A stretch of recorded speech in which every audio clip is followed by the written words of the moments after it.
Om Namo Bhagavate Vasudevaya, Om Namo Bhagavate Vasudevaya, Om Namo Bhagavate Vasudevaya.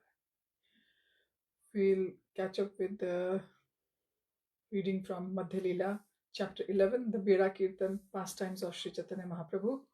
Mukam karoti vachalam pangum langhete girim, yat kripatamam vande Shri Gurum Dīntarinam, Paramananda Madhavam Sri Caitanya Ishwaram, Hariyam Tatsat. Bhakti Vinod Thakur summarizes the 11th chapter in his Amrit Prabha Bhashya. When Sarvabhauma Bhattacharya tried his best to arrange a meeting between Sri Caitanya Mahaprabhu and King Prataprudra, the Lord flatly denied his request. At this time, Sri Ramananda Rai returned from his governmental post and he praised King Prataprudra highly in Lord Chaitanya's presence. Because of this, the Lord became a little soft. The king also made promises to Sarvabhauma Bhattacharya, who hinted how the king might meet the Lord. During Anavasar, the Lord Jagannath was resting for 15 days, Sri Chaitanya Mahaprabhu, being unable to see Lord Jagannath, went to Alalnath later when the devotees from Bengal came to see him.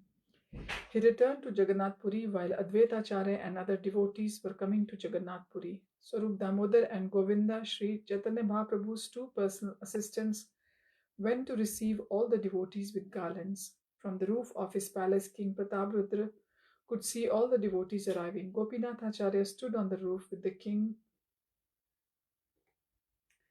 and, following Sarvabhauma Bhattacharya's instructions, identified each and every devotee. The king discussed the devotees with Gopinath Acharya and he mentioned that the devotees were accepting prasad without observing the regulative principles governing pilgrimages. They accepted prasad without having shaved and they neglected to fast in a holy place. Nonetheless, the king arranged residential quarters for all the devotees and saw to their prasad. Sri Chaitanya Mahaprabhu talked very happily with Vasudev Datta and other devotees. Haridas Thakur also came, and due to his humble and submissive attitude, Sri Chaitanya Mahaprabhu gave him a nice solitary place near the temple. After this, the Lord began performing Sankirtan, dividing all the devotees into 4 divisions. After Sankirtan, all the devotees left for their residential quarters. Verse 1.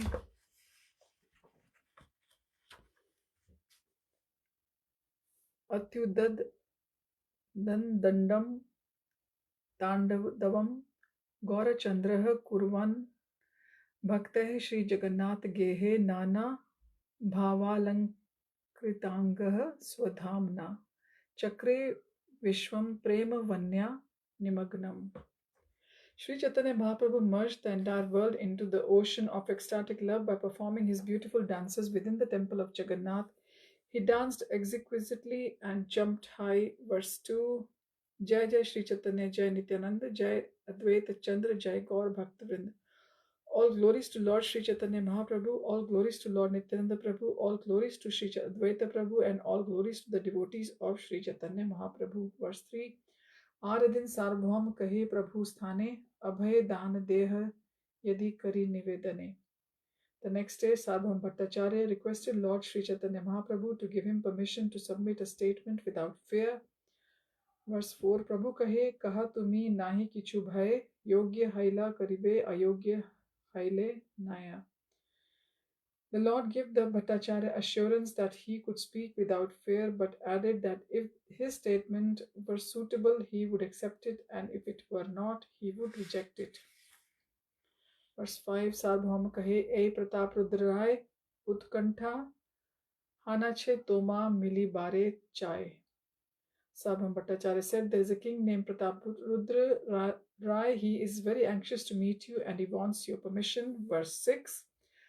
Karne hast diya Prabhu smare Narayana, Sarvabhauma kahe kena ayogya vachana. As soon as Sri Chaitanya Mahaprabhu heard this proposal, he immediately covered his ears with his hands and said, my dear Sarvabhauma, why are you requesting such an undesirable thing from me? Verse 7. Virakta Sannyasi Amar Raja Darshana Stri Darshan Sama Vishera Bhakshana. Since I am in the renounced order, it is as dangerous for me to meet a king as to meet a woman. They are both just like drinking poison. Verse 8. Nishkinchansya Bhagavat Bhajano Mukhasya Param param jigamishor bhava sagarasya sandarshanam Vishainam atha yoshitam cha ha hanta hanta visha bhakshanto api asadhu. Greatly lamenting, the Lord then informed Sarvam Bhattacharya, alas, for a person who is seriously desiring to cross the material ocean and engage in the transcendental loving service of the Lord without material motives, seeing a materialist engaged in sense gratification and seeing a woman who is similarly interested is more abominable than drinking poison willingly. Purport this by Srila Prabhupada. Srila Prabhupada ki jai. This is a quotation from Sri Chaitanya Chandrodaya Natak 8.23. Excuse me.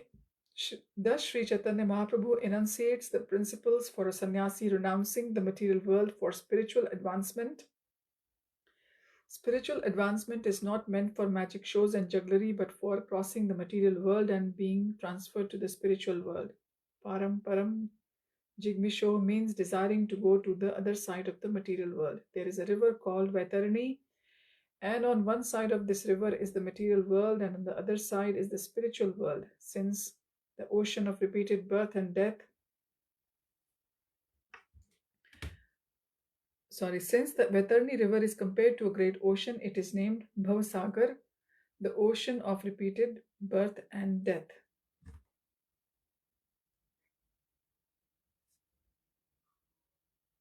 Spiritual life aims at stopping this repetition of birth and death and entering into the spiritual world where one can live eternally, cognizant and blissful. Unfortunately, the general populace does not know anything about the spiritual life or the spiritual world. The spiritual world is mentioned in Bhagavad-Gita 8.20, Paras tasmat tu bhavo anyo avyakto avyaktat sanatanah yah sa sarveshu bhuteshu nashyatsu na vinashyati. Yet there is another nature which is eternal and is transcendental to this manifested and unmanifested matter. It is supreme and is never annihilated.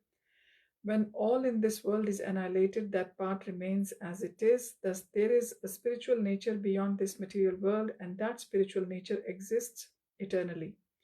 Spiritual advancement means stopping material activities and entering into spiritual activities. This is the process of Bhakti Yoga. In the material world, the via media for sense gratification is mainly a woman. One who is seriously interested in spiritual life should strictly avoid women. A sannyasi should never see a man or a woman for material benefit. In addition, talks with materialistic men and women are also dangerous, and they are compared to drinking poison. Sri Chaitanya Mahaprabhu was very strict on this point. He therefore refused to see King Pratap Rudra, who was naturally always engaged in political and economic affairs. The Lord even refused to see the king despite the request of a personality like Sarvabhauma Bhattacharya, who was the Lord's intimate friend and devotee. Verse 9, Sarvabhauma kahe satya tomar vachan Jagannath sevak Raja kintu bhaktottama. Sarvabhauma Bhattacharya said, My dear Lord, what have you said is correct, but this king is not an ordinary man. He is a great devotee and servant of Lord Jagannath. Verse 10, Prabhu kahe tathapi Raja Kala Sarpakar Kashthanari Sparshe Yaiche Upaje Vikar. Sri Chaitanya Mahaprabhu said, although it is correct that the king is a great devotee, he is still to be considered a venomous snake.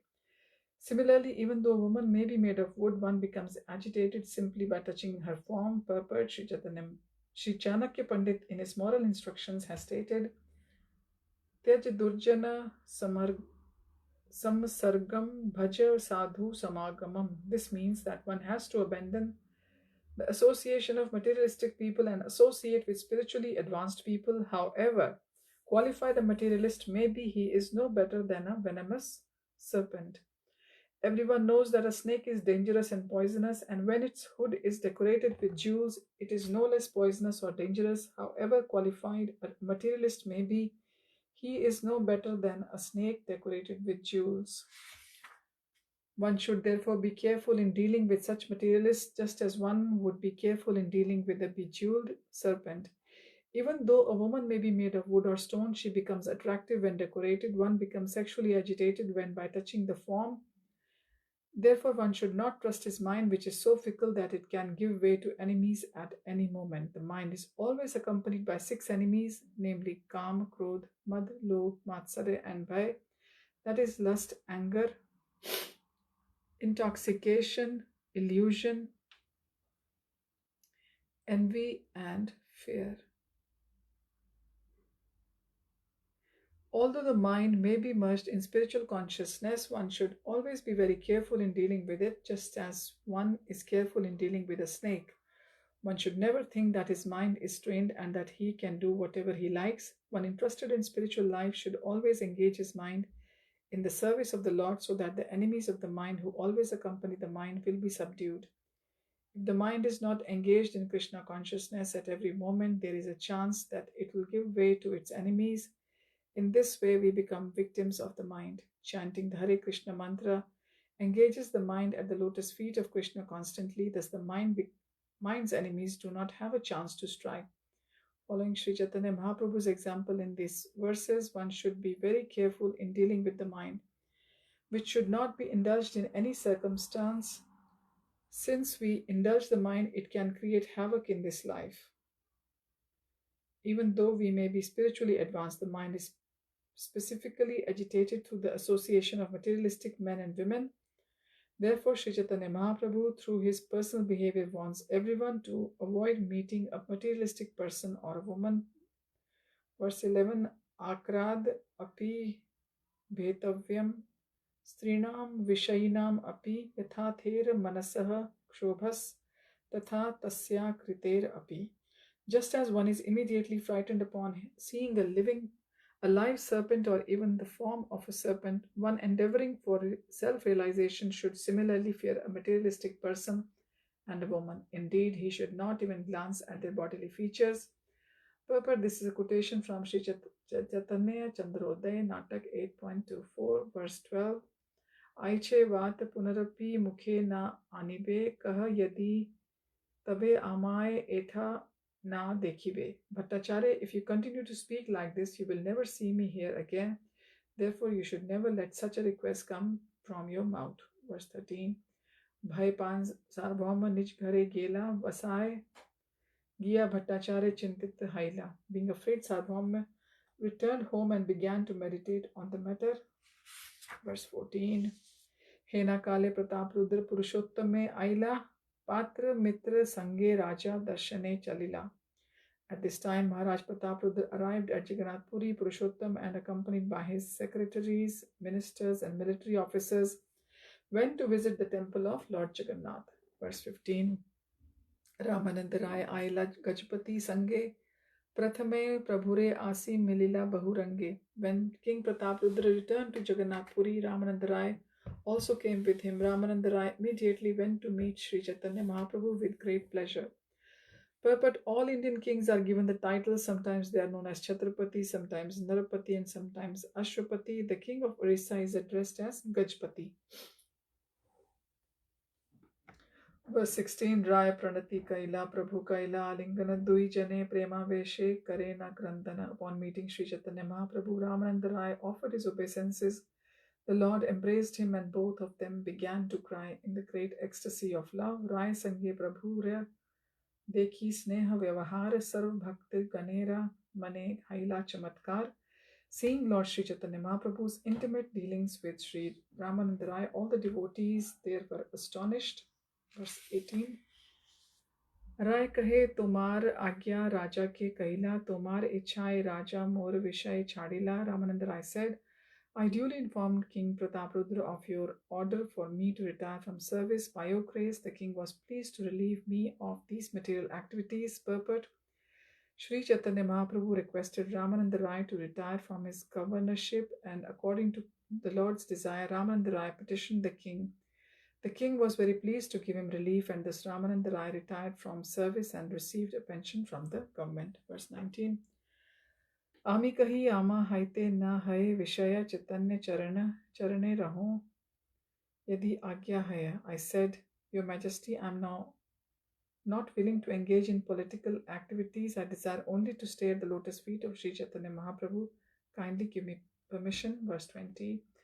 तुम्हार नाम शुनि राजा आनंदित हैला आसन हाइते उठी मोर आलिंगन कैला. When I submitted this proposal, the king immediately, upon hearing your name, was very pleased. Indeed, he instantly arose from his throne and embraced me.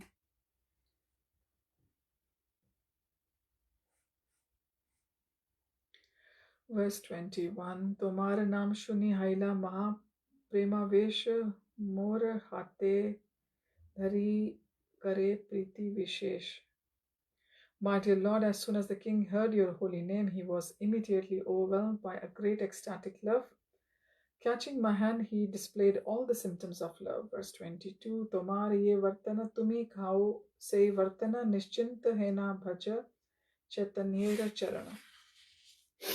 As soon as he heard my petition, he immediately granted me a pension without reductions. Thus the king granted me a full salary as a pension and requested me to engage without anxiety in the service of your lotus feet. Verse 23. Ami chara yoga Yogya nahi tandra darshane tandre ye bhaje tandra safala jivane. Then Maharaj Prataprudra very humbly said, I am most fallen and most abominable, and I am unfit to receive an interview with the Lord.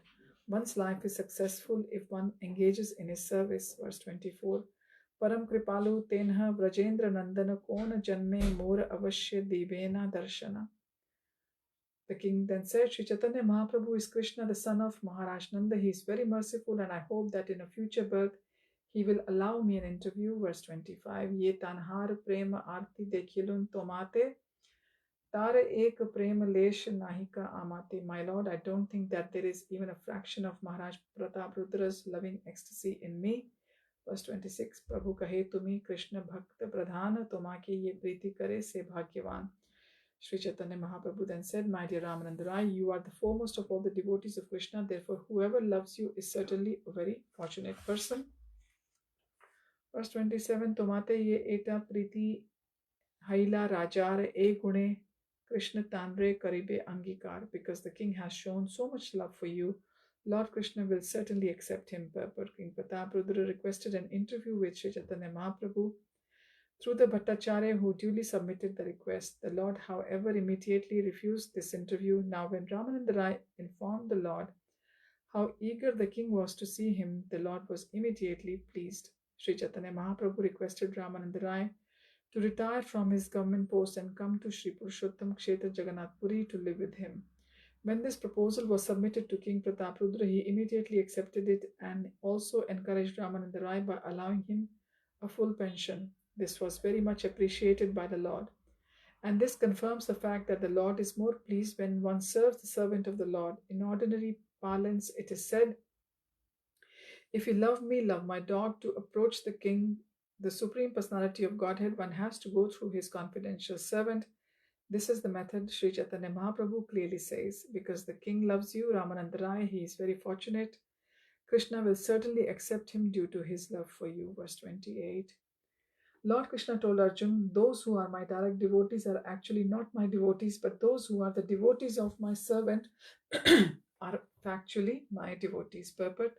Sri Chaitanya Mahaprabhu quotes this verse from the Adi Puran. This verse also is included in the Lagu Bhagavatamrita 2.6, verses 29 and 30. Adha paricharyayam sarvanger abhivandanam madbhakta puja bhyadika sarvabhuteshu manmati mad artheshva anga cheshta cha vachasa mad guneranam mai arpanam cha manasah sarvakama vivarjanam. My devotees take great care and respect in rendering me service. They offer obeisances to me with all their bodily limbs. They worship my devotees and find all living entities related to me. For me, they engage the entire energy of their bodies. They engage the power of speech in the glorification of my qualities and form. They also dedicate their minds unto me and try to give up all kinds of material desires. Thus, my devotees are characterized. Purport. These are two verses quoted from Srimad Bhagavatam 11.19.21 and 22. They were spoken by the Supreme Personality of Godhead, Lord Krishna, who was answering Uddhav's inquiry about devotional service.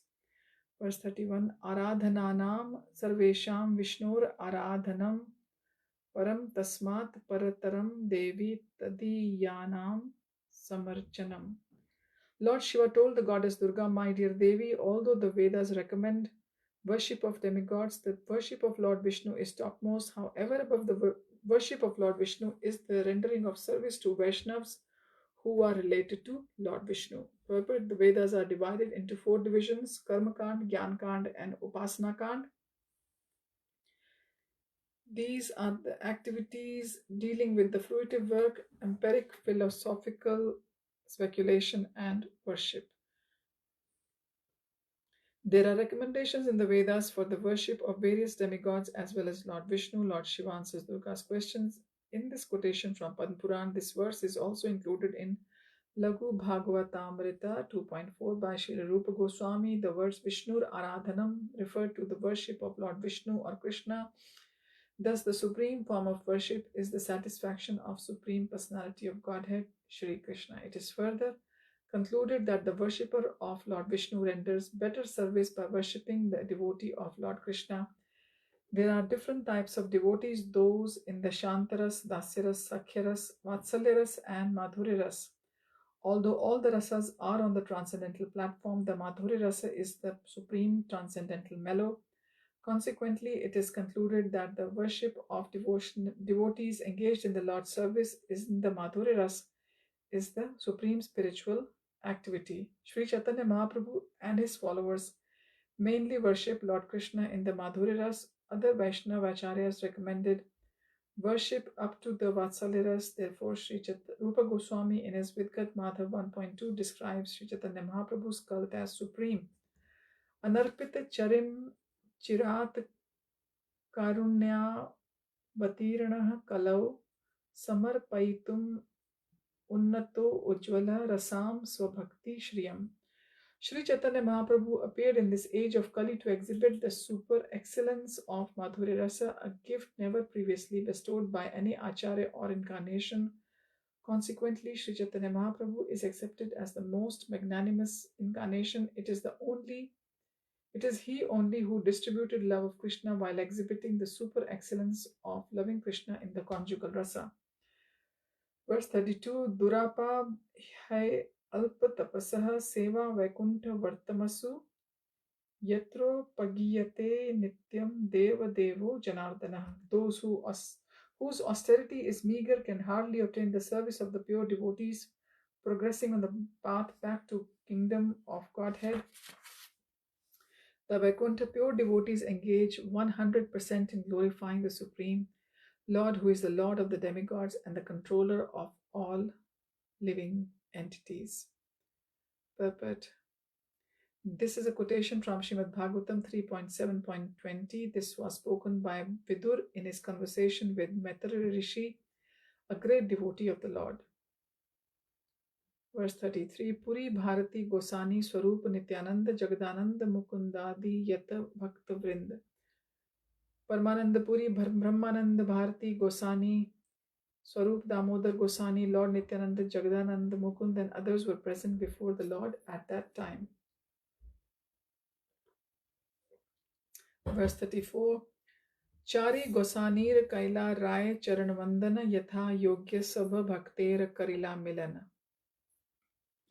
Sri Ramananda Rai therefore offered his obeisances to all the Lord's devotees, in particular to the 4 spiritual masters. Thus, Ramananda Rai suitably met all the devotees. Purport. The 4 spiritual masters referred to in this verse are Paramananda Puri, Brahmananda Bharati, Swarup Damodar, and Lord Nityananda.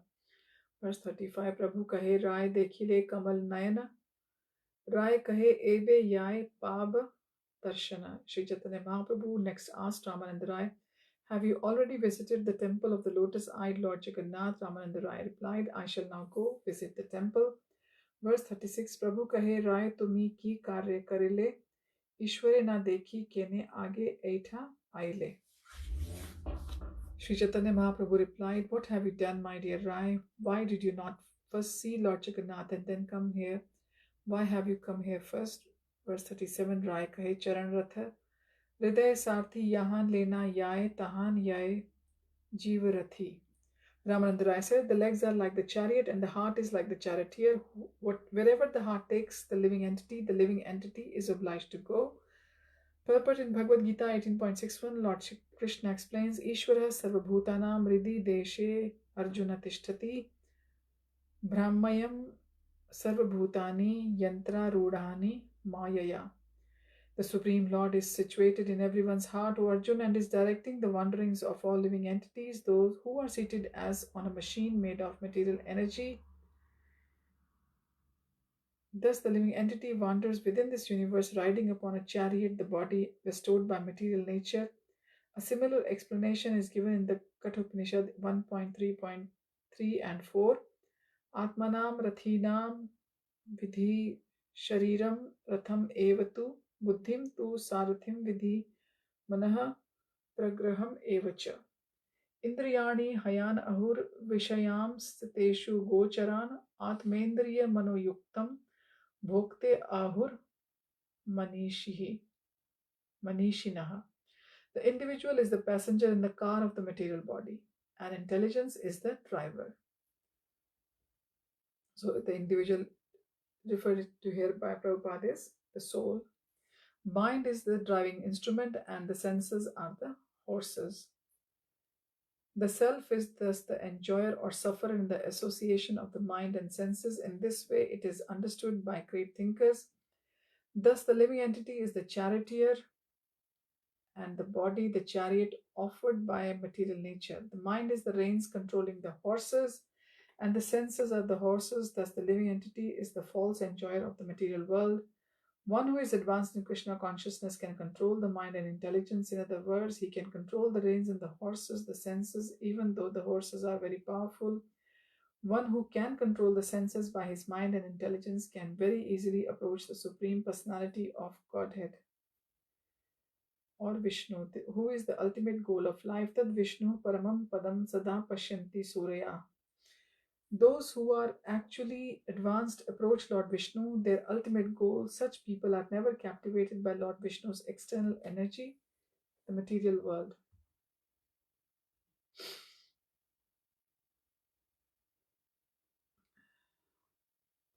Verse 38, Ami ki kariba mana ihan lena aila, Jagannath darshane vichar na kaila.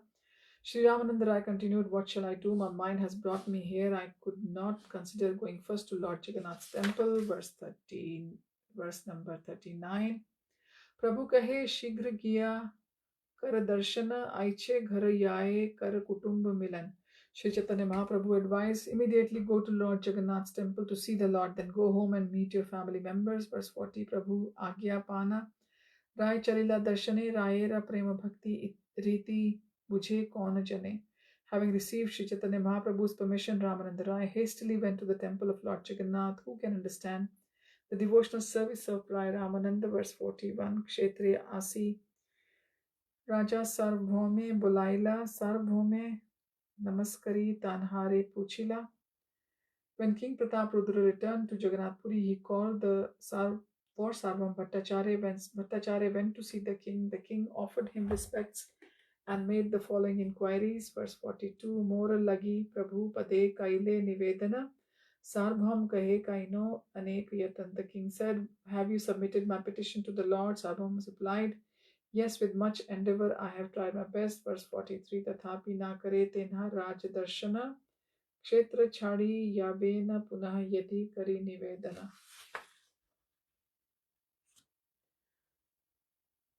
Yet despite my great endeavor, the Lord would not agree to see king. Indeed, he said that if he were asked again, he would quit Jagannath Puri and go elsewhere. Verse 44, Shunya Rajar Mane Dukh Upajila Vishad Kariya Kichu Kahite Lagila. Hearing this, the king became very unhappy and greatly lamenting began to speak as follows. Papi Neech Udharite Tanra Avatar Jagai Madhai Tenha Karila Udhar. The king said, Sri Chaitanya Mahaprabhu has descended just to deliver all the kinds of sinful low-born person. Consequently, he has delivered sinners like Jagai and Madhai. Verse 46. Prataprudra Chadi Karibe Jagat Nistar Ei Pratigya Kari Kariyachen Avatar Alas, has Sri Chaitanya Mahaprabhu incarnated to deliver all kinds of sinners with the exception of a king named Maharaj Prataprudra. Purport: Sri Chaitanya Mahaprabhu's mission is thus described by Narottam Das Thakur: Patita Pavan Hetu Tav Avatar Mo Sama Patita Prabhu Na Paive Ar. If Sri Chaitanya Mahaprabhu descended to reclaim sinners, then one who is the most sinful and lowborn is the first candidate for the Lord's consideration. Maharaj Prataprudra considered himself a most fallen soul because he had to deal with the material things, constantly enjoy material profit. Sri Chaitanya Mahaprabhu's business was the deliverance of the most fallen souls. How then could he reject the king? The more fallen a person is, the more he has the right to be delivered by the Lord, provided, of course, he surrenders unto the Lord. Maharaj Prataprudra was a fully surrendered soul, therefore the Lord could not refuse him on the grounds that he was a worldly pound shillings man. Verse 47.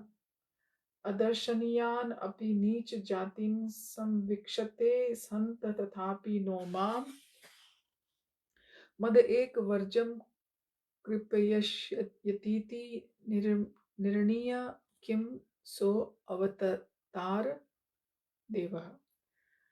Alas, has Sri Chaitanya Mahaprabhu made his advent, deciding that he will deliver all others with the exception of me. He bestows his merciful glance upon many lower class men who are usually not even to be seen. Purport: this verse is found in the Sri Chaitanya Chandrodaya Natak 8.28.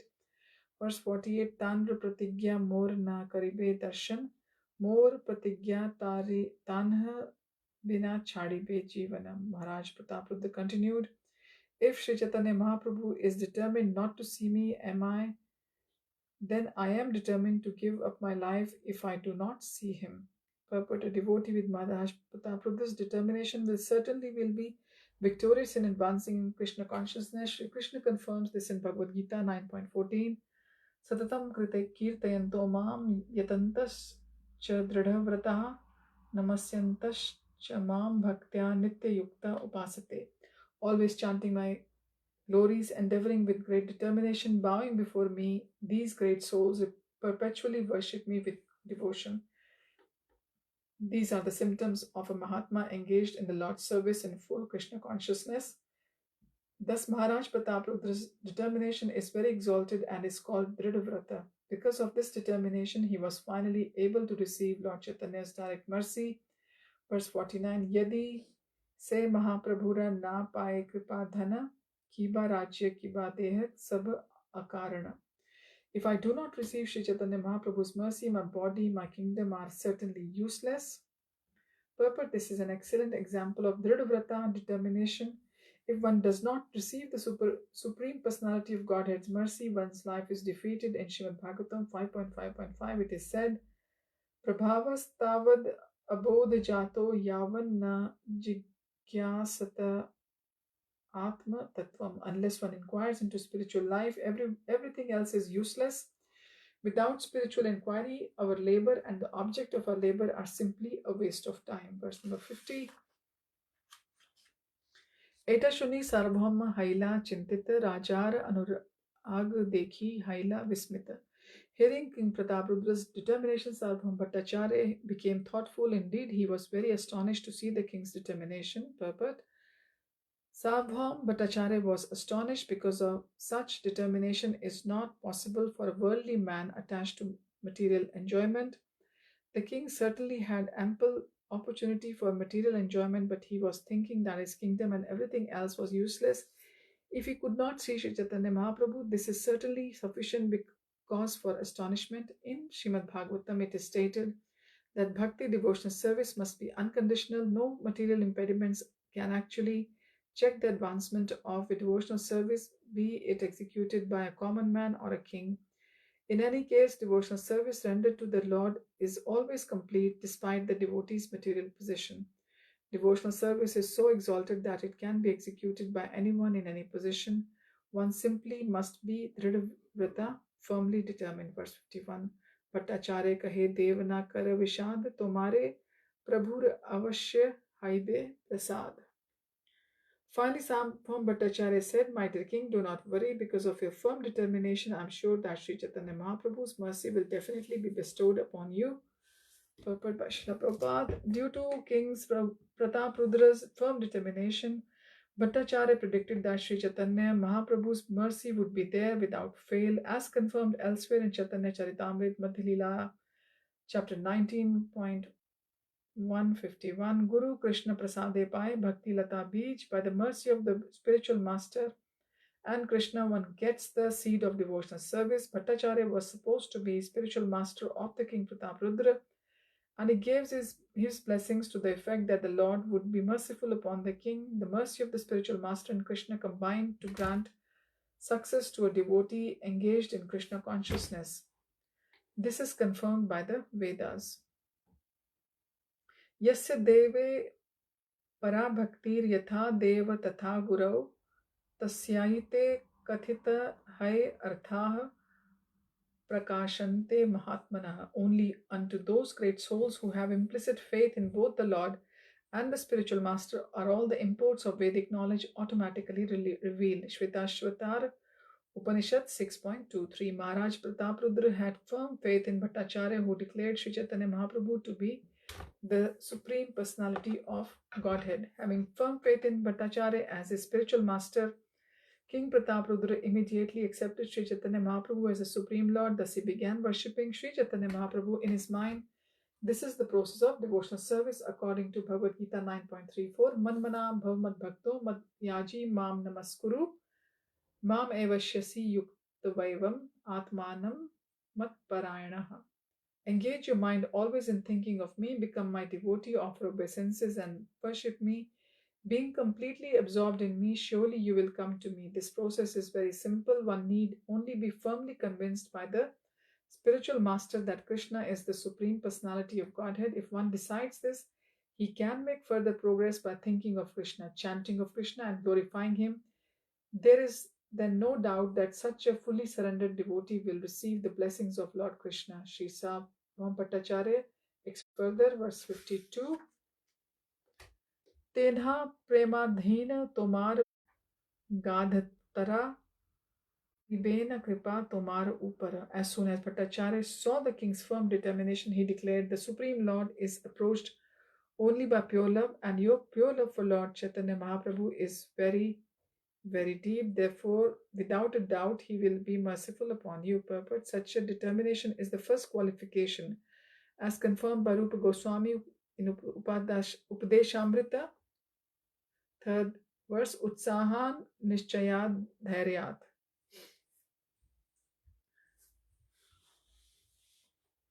One must first have firm determination, firm faith when one engages in devotional service.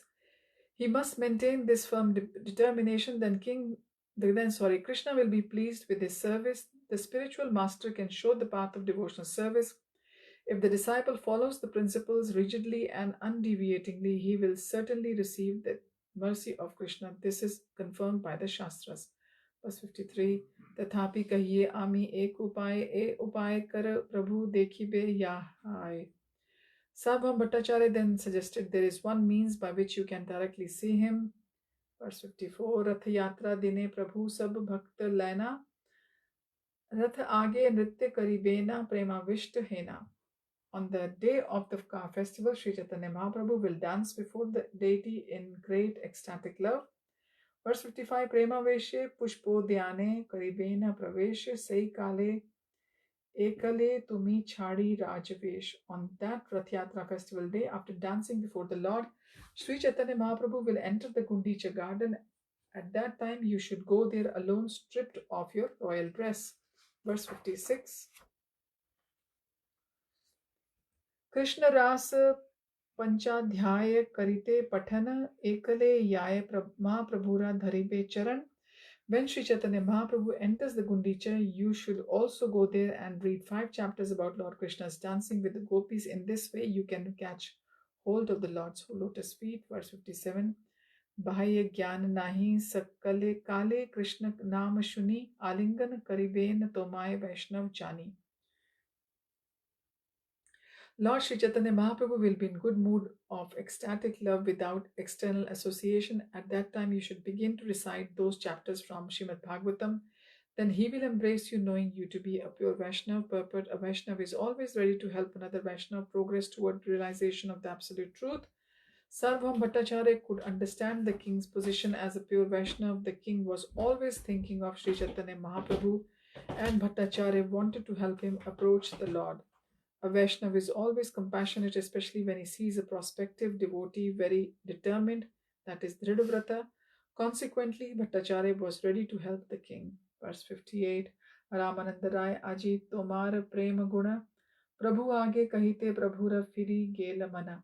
The Lord has already changed his mind due to Ramananda Rai's description of your pure love for him. Purport: at first, the Lord did not want to see the king, but due to Bhattacharya's and Ramananda Rai's earnest endeavors, the Lord's mind was changed. The Lord already declared that Krishna would be merciful upon the king due to the king's service to the devotees. This is the process by which one can advance in Krishna consciousness. First, there must be the devotee's mercy, then Krishna's mercy will descend. Yasya prasadat bhagavad prasado, yasya prasadan nagati kutopi. Our first duty, therefore, is to satisfy the spiritual master who can arrange for the Lord's mercy. A common man must first begin to serve spiritual master or the devotee, then through the mercy of the devotee, the Lord will be satisfied. Unless one receives the dust of a devotee's lotus feet, on one's head, there is no possibility of advancement. This is also confirmed by a statement of Prahlad Maharaj in Srimad Bhagavatam 7.5.32. Naisham matistavad urukramangrihim sprishati anarthapagamo yad artha mahiyasam padarajo abhishekam nishkinchananam navrinita yavat. Unless one approaches a pure devotee, he cannot understand the Supreme Personality of Godhead. Maharaj Pratap Rudra worshipped both Ramananda Rai and Sarvam Bhattacharya. Thus he touched the lotus feet of pure devotees and was able thereby to approach Sri Chaitanya Mahaprabhu. Verse 59. Shuni Gajpati Patira Mane Sukh Upjila Prabhure Milite E Mantrana Drida Kaila. Maharaj Pratap Rudra took Bhattacharya's advice and firmly decided to follow his instructions. Thus he felt transcendental happiness. Verse 60. Snanyatra kabe habe puchila bhattere bhatt kahe teen din achaye yatrare. When King asked Bhattacharya when the bathing ceremony Snanyatra of Lord Jagannath would take place, Bhattacharya replied that there were only 3 days left before the ceremony. Verse 61. Rajare Prabodhiya Bhatt Gela Nijalay Snan Yatra Dine Prabhur Anand Hridaye. After thus encouraging the king, Sarvam Bhattacharya returned home on the day of Lord Jagannath's bathing ceremony. Sri Chaitanya Mahaprabhu was very happy at heart. Verse 62. Snan Yatra Dekhi Prabhura Haila Bada Sukha Ishwarer Anavasare Paila Bada Dukha. After seeing the bathing ceremony of Lord Jagannath, Sri Chaitanya Mahaprabhu became very happy. But when Lord Jagannath retired after the ceremony, which is referred to here as Anavasare, Lord Chaitanya became very unhappy because he could not see him. Purport: after the bathing ceremony of Sri Jagannath, which takes place just a fortnight before the Rath Yatra ceremony, the body of the Lord Jagannath deity is repainted, and this takes just about a fortnight to complete. This period is called Anavasara. There are many who visit the temple to see Lord Jagannath regularly every day, and for them, his retirement after the bathing ceremony is unbearable. Sri Chaitanya Mahaprabhu felt Lord Jagannath's absence from the temple very much. Verse 63. Gopi bhave virahe prabhu vyakul hena alal nathe gela prabhu sabare chadiya. Due to the separation of Lord Jagannath, Sri Chaitanya Mahaprabhu felt great anxiety, such as the gopis feel in separation from Krishna. In this condition, he gave up all association and went to Alalnath. Verse 64. Pache Prabhura Nikat Aila Bhakta Gana God Haite Bhakta Aise Kaila Nivedana. The devotees following The Lord came into his presence and requested him to return to Puri. They submitted that the devotees from Bengal were coming to Purushottam Kshetra. Verse 65, Sarvabhauma min Nilachale Aila Prabhu Lena Prabhu Aila Raja Thani Kahilena Kiya. In this way, Sarvabhauma Bhattacharya brought Lord Chaitanya back to Jagannath Puri. He then went to King Prataprudra and informed him of the Lord's arrival.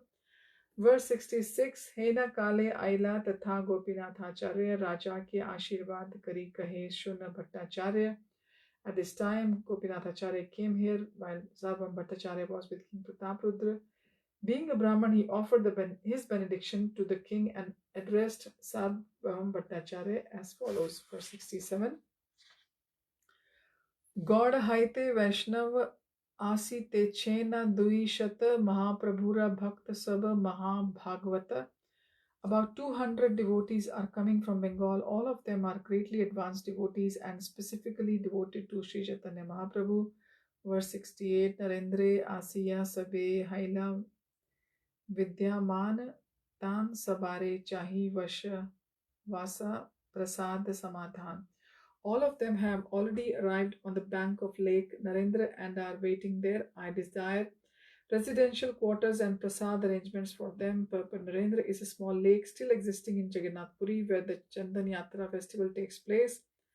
Up to the present date, all the Bengali devotees who visit the Jagannath temple first take their bath in the lake. There they wash their hands and feet before entering the temple. Verse 69, Raja Kahe Paricha ke Ami Agya Diba Vasa Adi Ye Chaiye Paricha Sab Diba.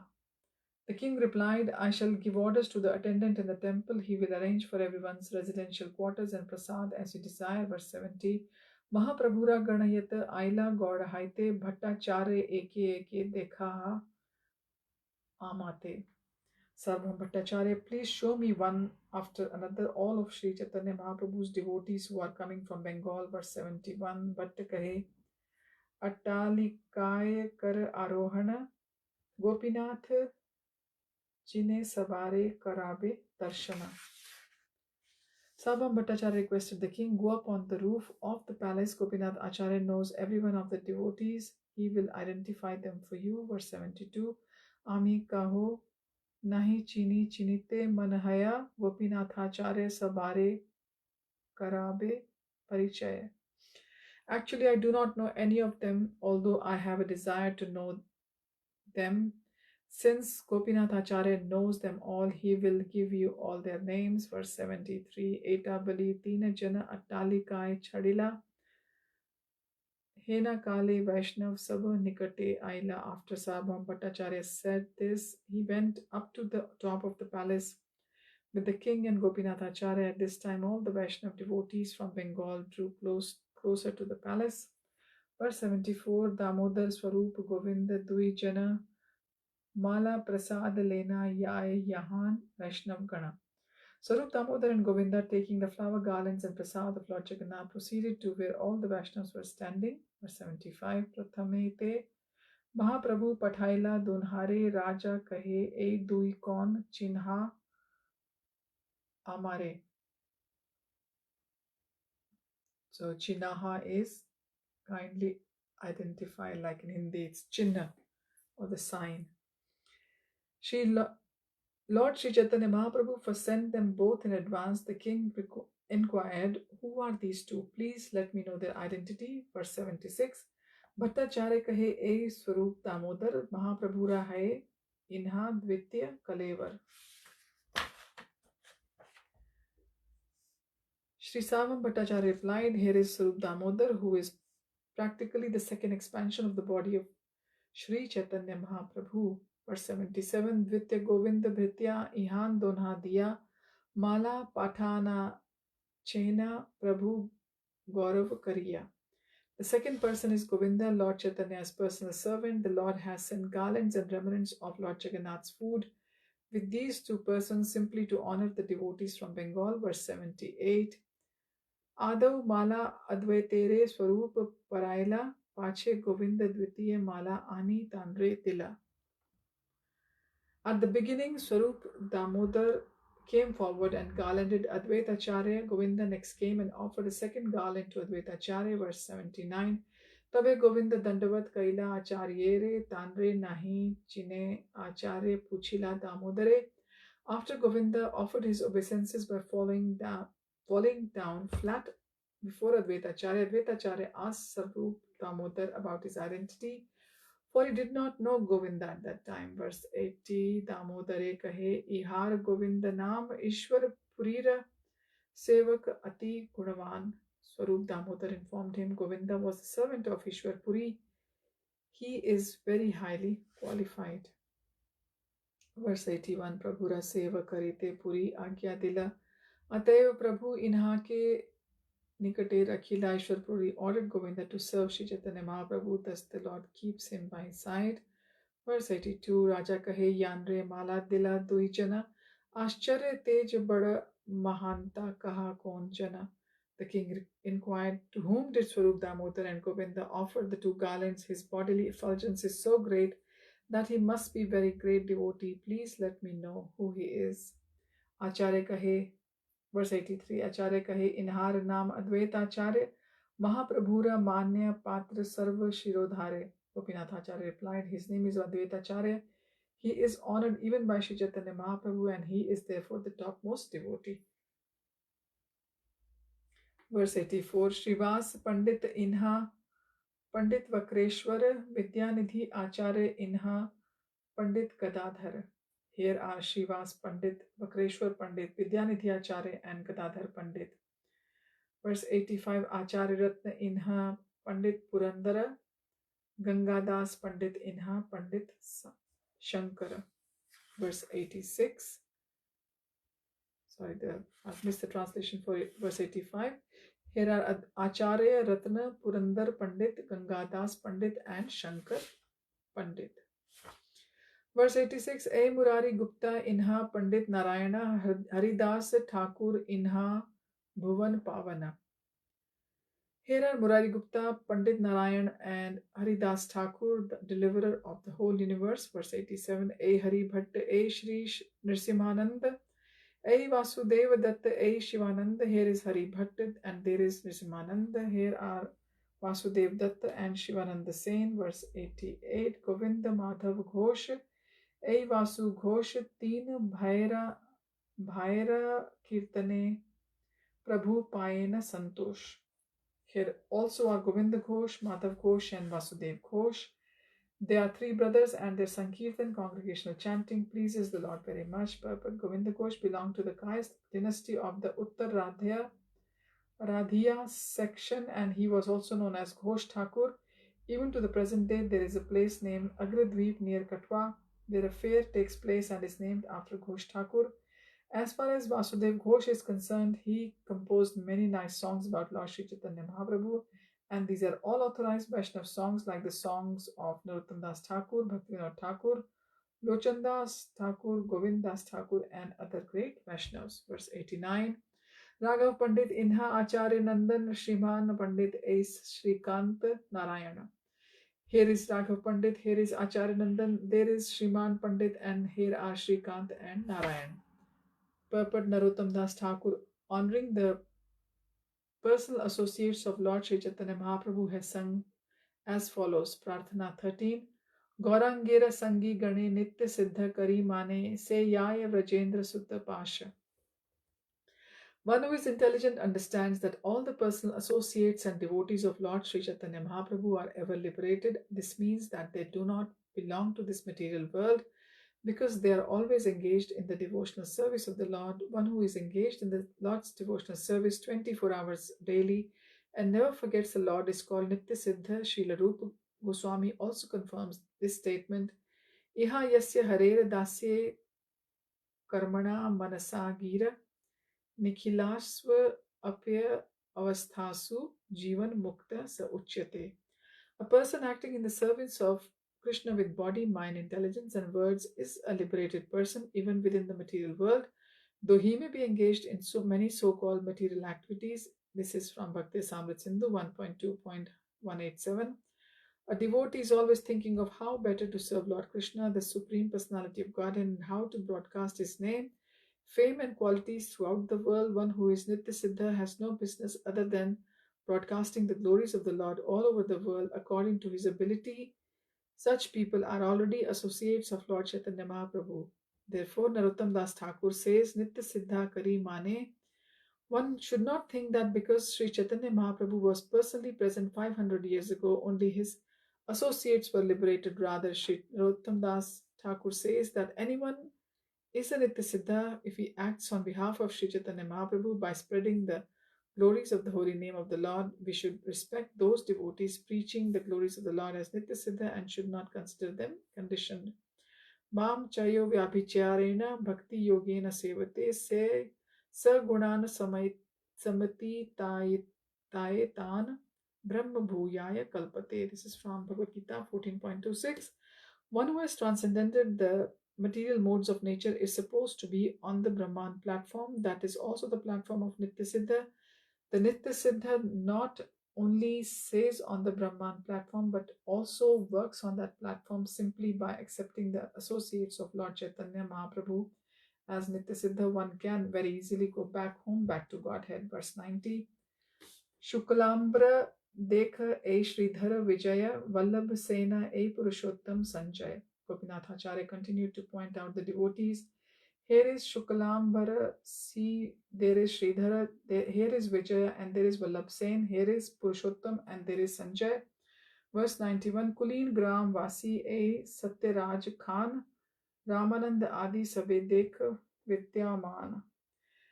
And here are the residents of Kulin Gram such as Satyaraj Khan and Ramananda. Indeed, all of them are present here. Please see verse 92.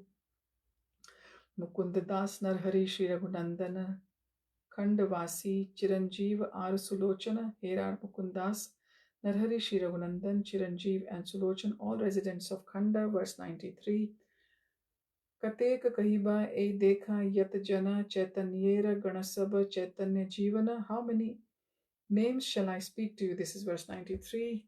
To you, all the devotees you see here are associates of Sri Chaitanya Mahaprabhu, who is their life and soul. Verse 94. Raja Kahe Dekhi Mor Haila Chamatkar Vaishnavera Aiche Tej Dekhi Nahi Ar. The king said, upon seeing all these devotees, I am much astonished, for I have never seen such an effulgence. Verse 95. Koti Surya Samasabha Ujjvala Varana Kabhu Nahi Shuni A Madhur Kirtan. This is verse 95. Indeed, their effulgence is like the brilliance of a million suns, nor have I ever heard the Lord's names chanted so melodiously.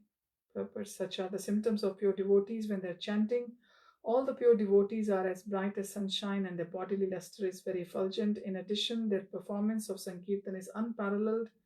There are many professional chanters who can perform congregational chanting with various musical instruments in an artistic and musical way, but their chanting cannot be as attractive as the congregational chanting of pure devotees. If a devotee sticks strictly to the principles governing Vaishnava behavior, his bodily luster will naturally be attractive and his singing and chanting of the holy names of the Lord will be effective.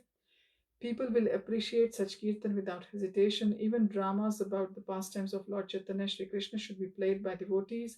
Such dramas will immediately interest in an audience and be full of potency. The students of the International Society for Krishna Consciousness should know these 2 points and try to apply these principles in their spreading of the Lord's glory. Verse 96. Aiche prema aiche nritya aiche haridhvani kahan nahi dekhi aiche kahan nahi shuni. I have never before seen such ecstatic love, nor heard the vibration of the holy name of the Lord chanted in such a way, nor seen such dancing during Sankirtan. Purport. Because the temple of Lord Jagannath is situated at Jagannath Puri, many devotees from all parts of the world came to perform Sankirtan in glorification of the Lord.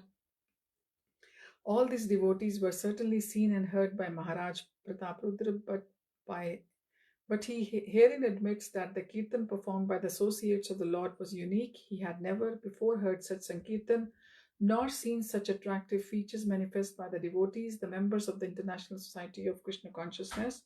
should go to India during the birthday ceremony of Lord Chaitanya Mahaprabhu at Mayapur and perform Sankirtan congregationally. This will attract the attention of all the important personalities in India, just as the beauty, bodily luster, and Sankirtan performance by the associates of Sri Chaitanya Mahaprabhu attracted the attention of Maharaj Pratapruddra. The associates of the Chaitanya Mahaprabhu were unlimited during the Lord's presence on this planet, but anyone who is pure in life and devoted to the mission of Sri Chaitanya Mahaprabhu is to be understood as a Nitya Siddha associate of the Lord. So we can see that Prabhupada is giving so much hope for all the devotees of the Lord. Verse 97, Bhattacharya kahe, E madhur vachanam chatanyera shrishti e prema sankirtan. Sarvabhauma Bhattacharya replied, this sweet transcendental sound is a special creation of the Lord known as Prema Sankirtan, congregational chanting in love of Godhead.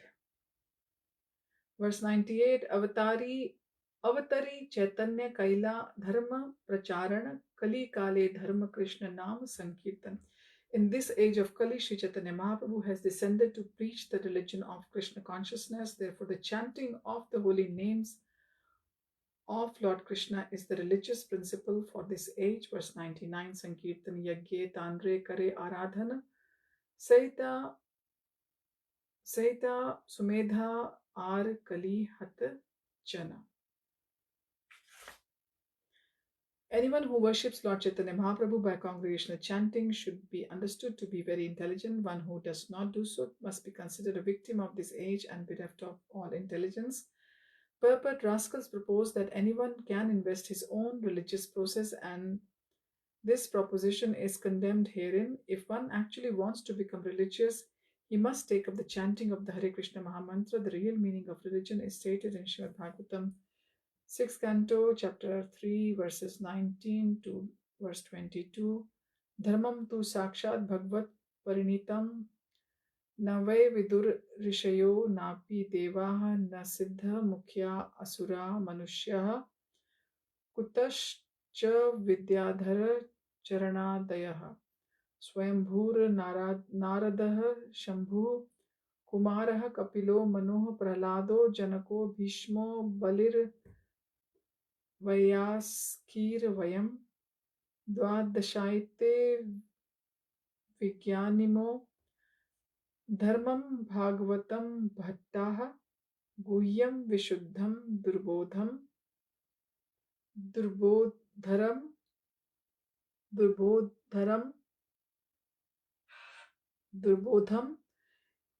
Yam Gyatva Amritam Ashnute Etaman Evaloke Asmin Pumsam Dharmaha Parasmritaha Bhakti Yogo Bhagavati Tan Nam Grihanadibhi. The purport of these verses is that dharma or religion cannot be manufactured by human being. Religion is the law or code of the Lord. Consequently, religion cannot be manufactured even by the great saintly persons, demigods, or siddhamukhyas. Then what to speak of asurs, human beings, vidyadhars, charans, and so on? The principle of dharma religion comes down in the parampara system, beginning with the 12 personalities, namely Lord Brahma, the great saint, Narad, Lord Shiva, the Lord Kumars, Kapil, the son of Devahuti, Swayambhu, Manu, Prahlad Maharaj, King Janak, grandfather Bhishma, Bali Maharaj, Shukadev Goswami, and Yamaraj. The principles of religions are known to these 12 personalities. Dharma also refers to the religious principle by which one can understand the Supreme Personality of Godhead. Dharma is very confidential, uncontaminated by all material interests.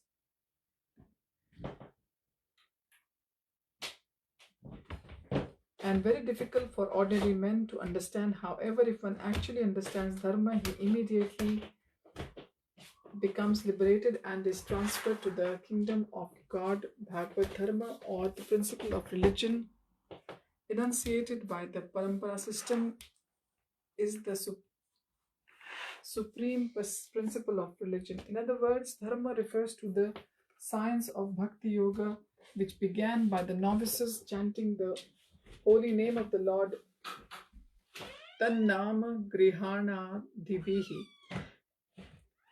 In this age of Kali, it is recommended in Chaitanya Charitamrita, Kali Kale Dharma Krishna Nama Sankirtan. In the age of Kali, the chanting of the holy name of the Lord is the method of religion approved by all Vedic scriptures. In the text of the Chaitanya Charitamrita from Srimad Bhagavatam 11.5.32, it is further stressed.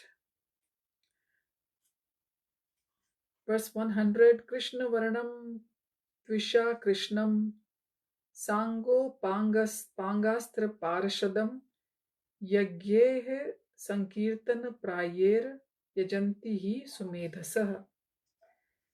In the age of Kali, intelligent persons perform congregational chanting to worship the incarnation of Godhead, who constantly sings the name of Krishna. Although his complexion is not blackish, he is Krishna himself. He is accompanied by his associates, servants, weapons, and confidential weapons. Purport: for an explanation of this verse, refer to Adi Lila, chapter 3, verse 52.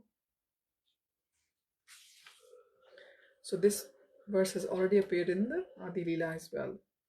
Verse 101, Raja kahe Shastra Pramane Chaitanya he na Krishna Tabe kene Pandita Sabha Tanhate Vitrishna.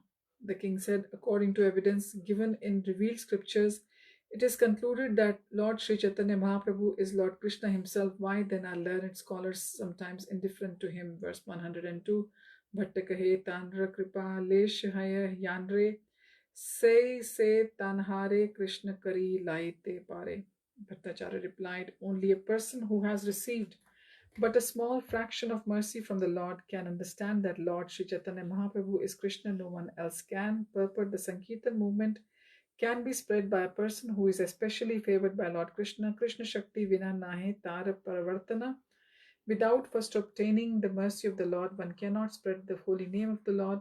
One who can spread the Lord's name is called Labdha Chaitanya in the words of Bhaktisiddhanta Saraswati. The Labdha Chaitanya is one who has actually awakened his original consciousness, Krishna consciousness. The influence of the pure devotees in Krishna consciousness is such that it can awaken others to become immediately Krishna conscious and engage themselves in the transcendental loving service of Krishna. In this way, the descendants of pure devotees increase, and Lord Chaitanya Mahaprabhu takes much pleasure in seeing the increase of his devotees. The word Sumedhasa means sharply intelligent. When one's intelligence is sharp, he can increase the interests of common men in loving Chaitanya Mahaprabhu and through him in loving Radha Krishna.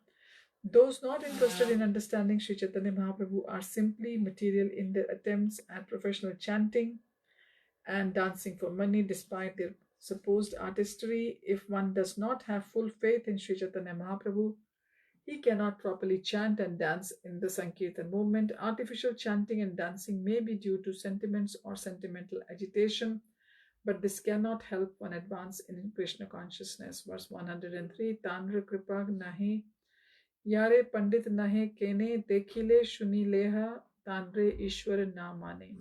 If the mercy of Sri Chaitanya Mahaprabhu is not bestowed upon a person, regardless of how learned a scholar that person may be, and regardless of his seeing or listening, he cannot accept the Lord as a supreme personality of Godhead. Purport: the same principles can be applied to demoniac persons, even though they be in the sampradaya of Lord Sri Chaitanya Mahaprabhu. Without receiving the Lord's special power, one cannot preach his glories all over the world, even though one may celebrate himself as a learned follower of Sri Chaitanya Mahaprabhu, and even though one may attempt to preach the Lord's holy name of the Lord all over the world, he is not favored by Sri Chaitanya Mahaprabhu. He will find fault with the pure devotee and will not be able to understand how a preacher is empowered by Lord Chaitanya. One must be considered bereft of the mercy of Sri Chaitanya Mahaprabhu when he criticizes the Krishna consciousness movement now spreading all over the world, or find faults with this movement or the leader of the movement. Verse 104, Athapi te deva padambuja dvaya prasad leshanu grihita eva hi janati tattvam bhagwan mahimo na chanya eko api chiram vichinvan. My Lord, if one is favored by even a slight trace of the mercy of your lotus feet, he can understand the greatness of your personality. Those who speculate to understand the Supreme Personality of Godhead are unable to know you even though they continue to study the Vedas for many years. But this verse is a quotation from the Srimad Bhagavatam 10.14.29. It is explained in the Madhya Lila in the 6th chapter, text 84. Verse 105, Raja kahe sabe Jagannath na dekhiya, Chaitanyera vasa grihe chalila dhana. The king said, instead of visiting the temple of Lord Jagannath, all the devotees are running toward the residence of Sri Caitanya Mahaprabhu. Verse 106.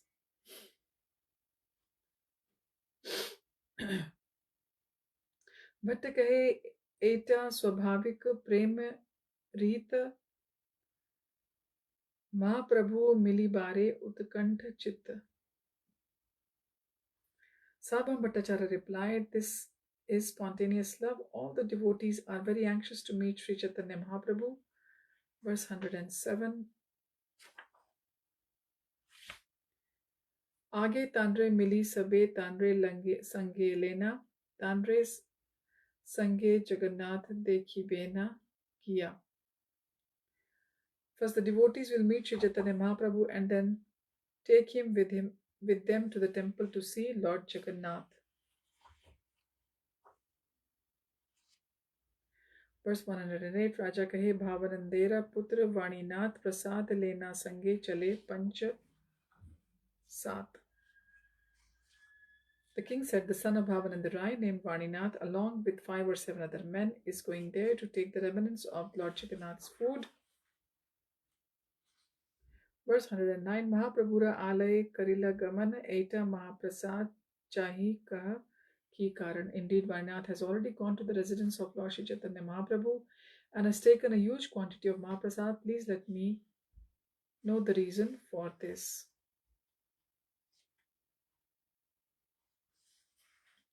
Verse 110, Bhatta kahe Bhakta Gana Aila Janina Prabhura Ingite Prasad Yai Tandra Lena.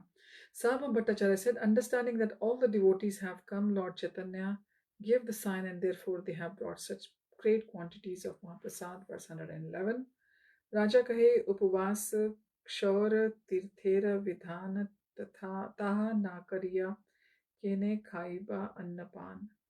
The king then asked Bhattacharya, why have they not observed the regulations for visiting the pilgrimage place, such as fasting, shaving, and so on? Why have they first eaten prasad? Verse 112, Bhatta kahe tumi ye kah say vidhi dharma e rag marge ache sukshma dharma marma. Bhattacharya told the king, what have you said in right according to the regulative principles governing the visiting of holy places? But there is another path, which is the path of spontaneous love. According to those principles, there are subtle intricacies involved in the execution of religious principles. So this was verse 112. According to the Vedic principles, one has to be celibate before entering a holy place of pilgrimage. Generally, people are very much addicted to the sense gratification, and unless they have a relationship thing at night, they cannot go to sleep. The regulative principles therefore enjoin that before a common man goes to holy place of pilgrimage, he should observe complete celibacy. As soon as one enters a holy place, he must observe fasting for the day, and after shaving his head clean, he must take a bath in river or ocean near the holy place. These methods are adopted to neutralize the effects of sinful activities. Visiting a holy place of pilgrimage means neutralizing the reactions of a sinful life. Those who go to holy place of pilgrimage actually unload the reactions of their sinful lives, and consequently holy places are overloaded with sinful activities left by the visitors. When a saintly person or pure devotees visit such holy place, he absorbs the sinful effects by the common man and again purifies the place. Tirthi Kurvanti Tirthani, Bhagavatam 1.13.10. Therefore, a common man's visit to a holy place and an exalted saintly person's visit there are different. The common man leaves his sins in the holy place, and a saintly person or devotee cleanses these sins simply by his presence. The devotees of Lord Chaitanya Mahaprabhu were not common men, and they could not be subjected to the rules and regulations governing the visiting of the holy place. Rather, they exhibited their spontaneous love for Sri Chaitanya Mahaprabhu immediately upon arrival at the holy place. They went to see Lord Chaitanya, and by his order they took Mahaprasad without following the regulations governing the holy place. This is verse 113. Ishwarira Paroksha Agya Kshora Upashana Prabhura Sakshat Agya Prasad Bhojana. The scriptural injunctions for shaving and fasting are indirect orders of the Supreme Personality of Godhead. However, when there is a direct order from the Lord to take prasad, naturally the devotees take prasad as their first duty. Verse 114. Tahan Bhuvas Yahan Nahi Mahaprasad Prabhu Agya Prasad Tyage Haya Aprad. This is verse 114. When Mahaprasad is not available, there must be fasting. But when the Supreme Personality of Godhead orders one directly to take prasad, neglecting such an opportunity is offensive. Verse 115. Visheshe Shri Haste Prabhu Kare Pariveshana Eta Labh Chadi Kon Kare Uposhana. When Sri Chaitanya Mahaprabhu is distributing prasad with his transcendental hand, who will neglect such an opportunity and accept the regulative principle of fasting? Verse 116. Prabhu Puve Prabhu More Prasad An Ani Dila Prate Shayyaye Vasi Ami Se Anna Khaila. Previously, the Lord gave me Mahaprasad rice one morning, and I ate that just sitting on my bed without having even washed my mouth. Verse 117. Yandre Kripa Kari Kare Naridaye Prerna Krishna Shraya Krishna Shraya Haya Chade Ved Lok Dharma. The man to whom the Lord shows his mercy by inspiring him within the heart takes the shelter only of Lord Krishna and abandons all Vedic and social customs. Purport. This is also teaching of Bhagavad-Gita. Sarvdharmam paritechya mam ekam sharanam vraja aham tvam sarvapapebhyo mokshayishami ma shuchaha. Abandon all varieties of religion and just surrender unto me. I shall deliver you from all sinful reaction.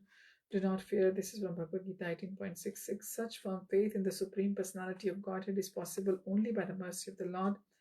The Lord is sitting within everyone's heart, and when he personally inspires his devotee, the devotee does not stick to the Vedic principles or social customs, but rather devotes himself to the transcendental loving service of the Lord. This is confirmed in the following verse from Srimad Bhagavatam 4.29.47. Verse 118. Yada yam anugrihanati Bhagwan Atma Bhavitah Sa Jahati Matim Loke Vede Cha Parinishtitam. When one is inspired by the Lord who is sitting in everyone's heart, he does not care for social custom or Vedic regulative principles. Purport. This instruction was given by Narad Goswami to King Prachin Barhi in connection with the story of Puranjan.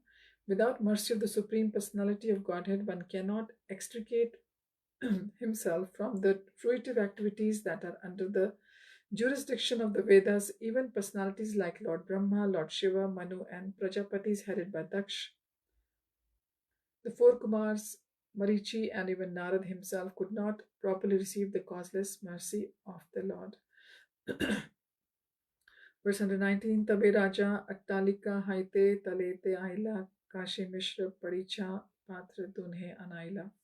After this, King Pratap came down from the top of his palace to the ground and called for Kashi Mishra and the inspector in the temple.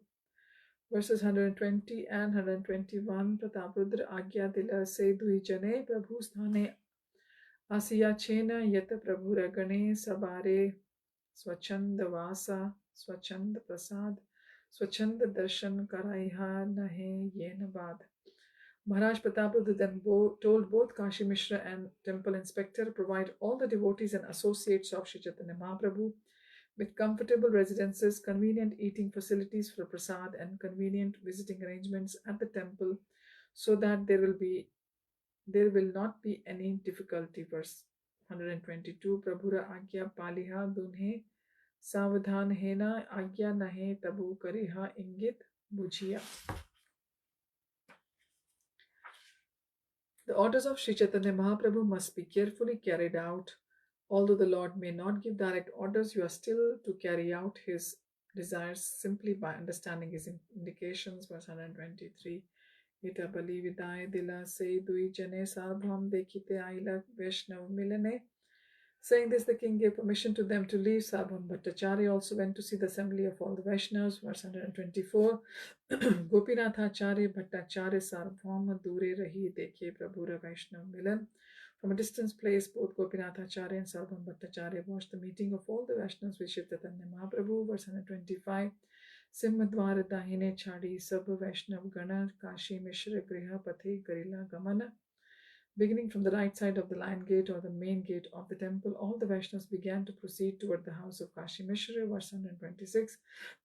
Hena Kale Mahaprabhu Nij Gana Sange Vaishnave Milila Ashi Pathe Bahurange. In the meantime, Sri Chaitanya Mahaprabhu, accompanied by his personal associates, met all the Vaishnavas on the road with great jubilation. Verse 127. Advaita Karila Prabhura Charan Vandan Acharyere Kaila Prabhu Prema Alingan. First, Advaita Acharya offered prayers to the lotus feet of the Lord, and the Lord immediately embraced him in ecstatic love. Verse 128. Premananda Haila Dunhe Param Asthira Samaya Dekhiya Prabhu Haila Kichu Dhira. Indeed, Sri Chaitanya Mahaprabhu and Advaita Acharya displayed agitation due to ecstatic love. Seeing the time and circumstance, however, Lord Chaitanya Mahaprabhu remained patient. Verse 129. Shri Vasadi Karila Prabhura Charan Vandana Pratyeke Karila Prabhu Prema Alingan. After this, all the devotees headed by Srivas Thakur offered prayers to the lotus feet of the Lord, and the Lord embraced each and every one of them with great love and ecstasy.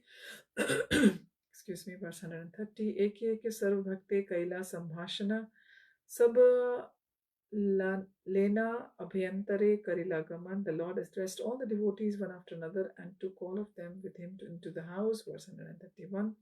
Mishrera Avas se haya alpasthan asankhya Vaishnav tahan haila pariman. Since the residence of Kashi Mishra was insufficient, all the assembled devotees were very overcrowded. Verse 132. Apan Nikate Prabhu Sabha Vasaila Apani Shri Haste Sabare Malye Gantadila. Sri Chaitanya Mahaprabhu made all the devotees sit at his side, and with his own hand he offered them garlands and sandalwood pulp. Verse 133. Bhattacharya Acharya Tave Mahaprabhu Rasthane Yatha Yogya Milila Sabhakar Sane. After this, Gopinath Acharya and Sarvabhaum Bhattacharya met all the Vaishnavas at the place of Sri Chaitanya Mahaprabhu in a befitting manner. Verse 134. Advaitere Kahina Prabhu Madhur Vachane Aji Ami Purna Hai Linya Hai Illan Tomar Agamane. Sri Chaitanya Mahaprabhu addressed Advaita Acharya Prabhu, saying, Sweetly, my dear sir, today I have become perfect because of your arrival. Verse 135 and 136. Advaita kahe Ishwarera e Swabhav haya yadyapi apane purna sarvesh shwarya maya tathapi bhakta sange hai sukhol ullas bhakta sange kare nitya vivid vilas. Advaita Acharya Prabhu replied, This is a natural characteristic of the Supreme Personality of Godhead. Although he is personally complete and full of all opulences, he takes transcendental pleasure in the association of his devotees with whom he has variety of eternal pastimes. Verse 137. Vasudeva Dekhi Prabhu Anandit Hena Tanre Kichu Kahe Tandra Ange Hastadiya. Translation of verse 137 is, As soon as Sri Chaitanya Mahaprabhu saw Vasudeva Datta, the father of Mukund Datta, he immediately became very happy and placing his hand on his body began to speak. Verse 138. Yadyapi Mukunda Ama Sange Shishu Haite Tanha Haite Adhik Sukha Tomare Dekhite. Sri Chaitanya Mahaprabhu said, Although Mukund is my friend from childhood, I nonetheless take greater pleasure in seeing you than in seeing him. Purport. Vasudeva Datta was the father of Mukund Datta, who was the childhood friend of Sri Chaitanya Mahaprabhu. It is naturally a great pleasure to see a friend, but Sri Chaitanya Mahaprabhu informed the father that although it was his pleasure to see his friend, his pleasure was increased by seeing the father. Verse 139. Vasu kahe Mukunda Ado Paila Tomara Sangha Tomara Charana Paila Se Punar Janma. Vasudeva replied, Mukund got your association in the beginning. As such, he has taken shelter of your at your lotus feet. This is his transcendental rebirth. Verse 140, Chota hai na mukund ebe aila amar jeshta tomar kripa patra tate sarva gune shrestha. Thus Vasudev Datta admitted, this is, Shrestha, this is verse 140. The translation is, thus Vasudev Datta admitted his inferiority to Mukunda, his son. Although Mukunda is my junior, he said, he first received your favor. Consequently, he became transcendently senior to me. Besides that, you very much favored Mukunda, thus he is superior in all good qualities. Verse 141. Punah Prabhu kahe ami tomar nimite dui pustak aniyachi dakshin haite.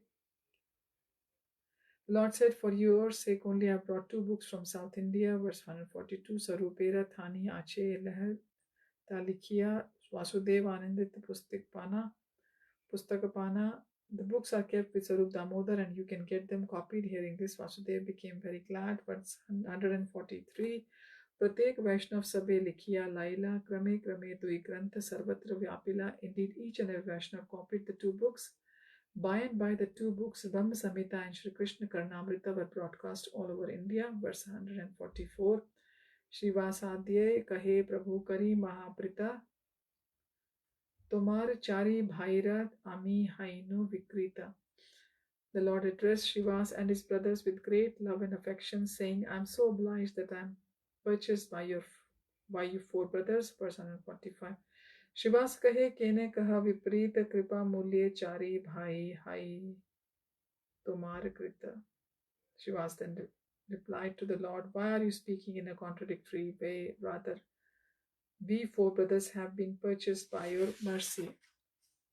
Verse 146. Shankare dekhiya Prabhu kahe damodare Sagaurava Priti Amar Tomar Upare. After seeing Shankar, Lord Sri Chaitanya Mahaprabhu told Damodar, my affection for you is on the platform of affection with awe and reverence. Purport: here the Lord is addressing Damodar Pandit, who is different from Sarup Damodar. Damodar Pandit is the elder brother of Shankar. Thus the Lord informed Damodar that his affection toward him was on the platform of awe and reverence. However, the Lord's affection toward his younger brother Shankar was on the platform of pure love. Verse 147. Shuddha keval prema Shankaru upare ataiva tomar sange rakhaha Shankare. Therefore keep your younger brother Shankar with you, because he is connected to me by pure unalloyed love. Verse 148. Damodar kahe Shankar chota ama haite ebe amar bada bhai tomar kripate. Damodar Pandit replied, Shankar is my younger brother, but from today he becomes my elder brother because of your special mercy upon him. Verse 149. Shivanande kahe Prabhu tomar amate gad anurag hai jani agya haite. Then turning towards Shivananda, saying, the Lord said, I know that from the very beginning your affection for me has been very great. Verse 150. Shuni Shivananda sena prema vishtahena dandavathena pade shlok padiya. Immediately upon hearing this, Shivananda Sen became absorbed in the ecstatic love and fell down on the ground, offering obeisances to the Lord. He then began to recite the following verse.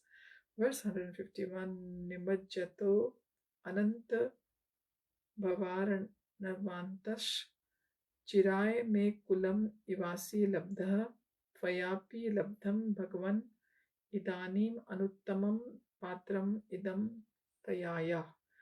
O my Lord, O Unlimited One, although I was merged in the ocean of nations, I have now, after a long time, attained you just as one may attain the seashore. My dear Lord, by getting me, you have obtained the right person upon whom to bestow your causeless mercy. Purport: this is a verse composed by Alabandaru Yamunacharya. One's relationship with the Supreme Personality of Godhead may be re-established even after one has fallen into the ocean of nations, which is the ocean of material existence, involving the repetition of birth, death, old age, and disease, all arising out of the acceptance of the material body. There are 8.4 million species of material life, but in the human body one attains a chance to get released from the repetition of birth and death. When one becomes the Lord's devotee, he is rescued from this dangerous ocean of death and birth. The Lord is always prepared to show his mercy upon fallen souls struggling against miserable material conditions as stated in Bhagavad-Gita. Mame vamsho jiva loke jiva bhuta sanatana mana shashtani indriyani prakriti sthani karshati. The living entities in this conditioned world are my eternal fragmental parts. Due to conditional life, they are struggling very hard with the six senses, which include the mind. Bhagavad-Gita 15.7.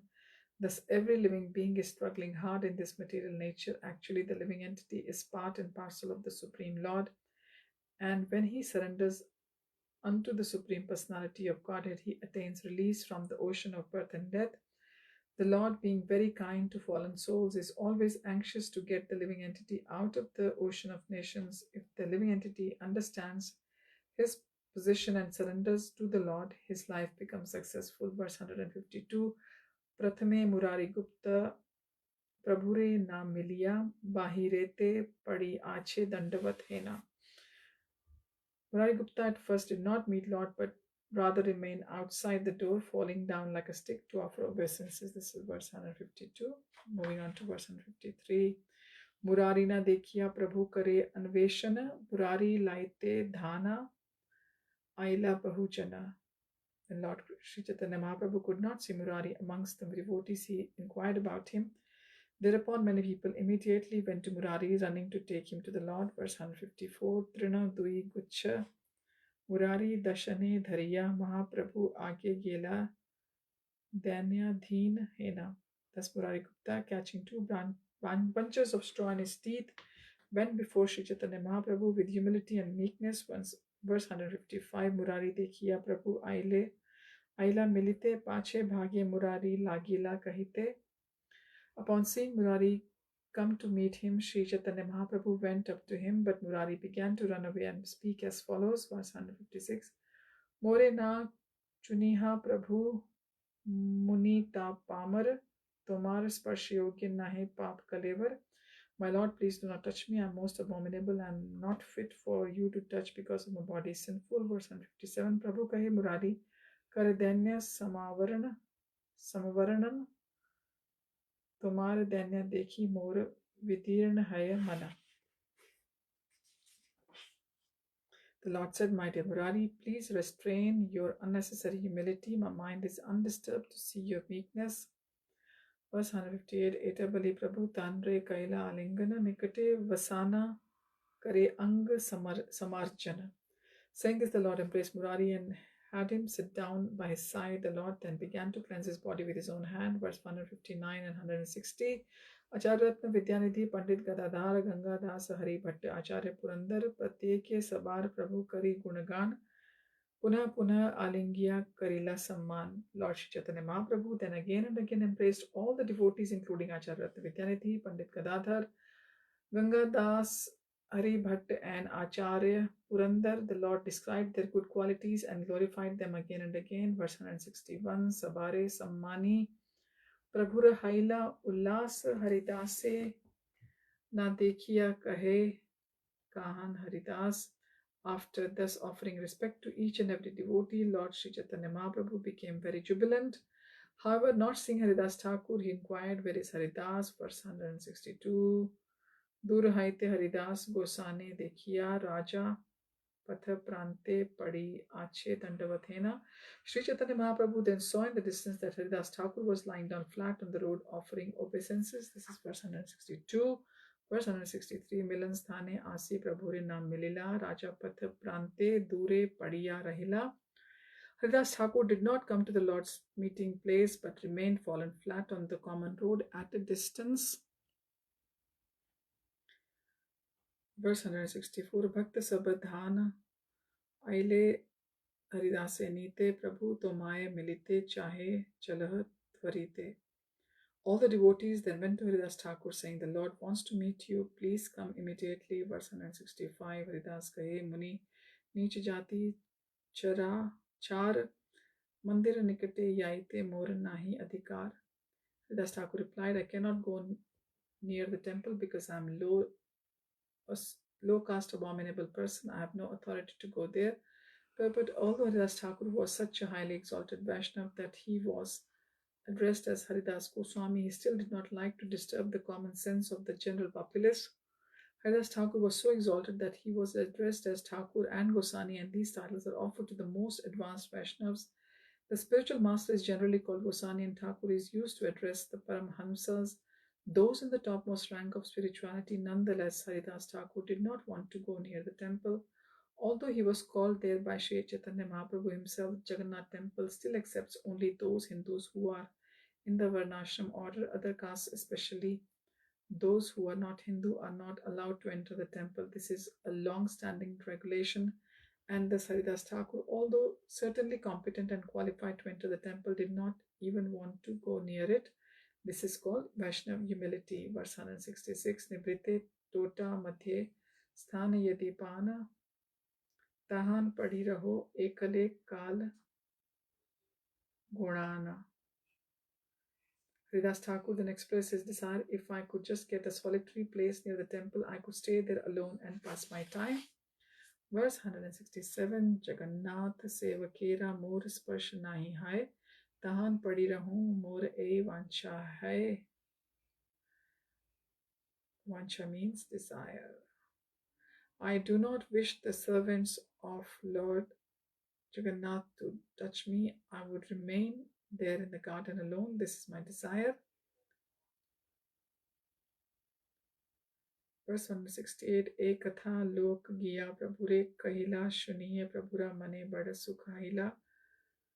When this message was relayed to Sri Chaitanya Mahaprabhu by the people, the Lord became very happy to hear it. Verse 169, Hena kale kashi mishra padicha duijana asya karila prabhu charana vandana. At this time, Kashi Mishra, along with the superintendent of the temple, came and offered his respects unto the lotus feet of Lord Sri Chaitanya Mahaprabhu. Verse 170, Sarva Vaishnav Dekhi Sukha Bada Paila Yatha Yogya Sabha Sane Anande Milila. Upon seeing all the Vaishnavas together, both Kashi Mishra and the superintendent became very happy. With great happiness, they met with him in befitting manner. Verse 171, Prabhu Pade Dui Jane Kaila Nivedane Agya Deha Vaishnavera Kari Samadhane. Both submitted to Lord Sri Chaitanya Mahaprabhu, please give us orders so that we may make proper arrangements to accommodate all the Vaishnavas. Verse 172, Sabar Kariyachi Vasa Griha Sthana Mahaprasad Sabakare Kari Samadhan.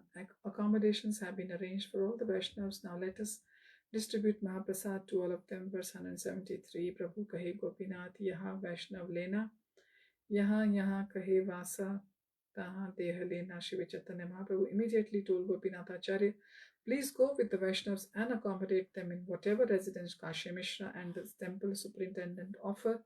Verse 174, Mahaprasad Dan Deha Vaninath Sthane Sarva Vaishnavera Ino Karibe Samadhane.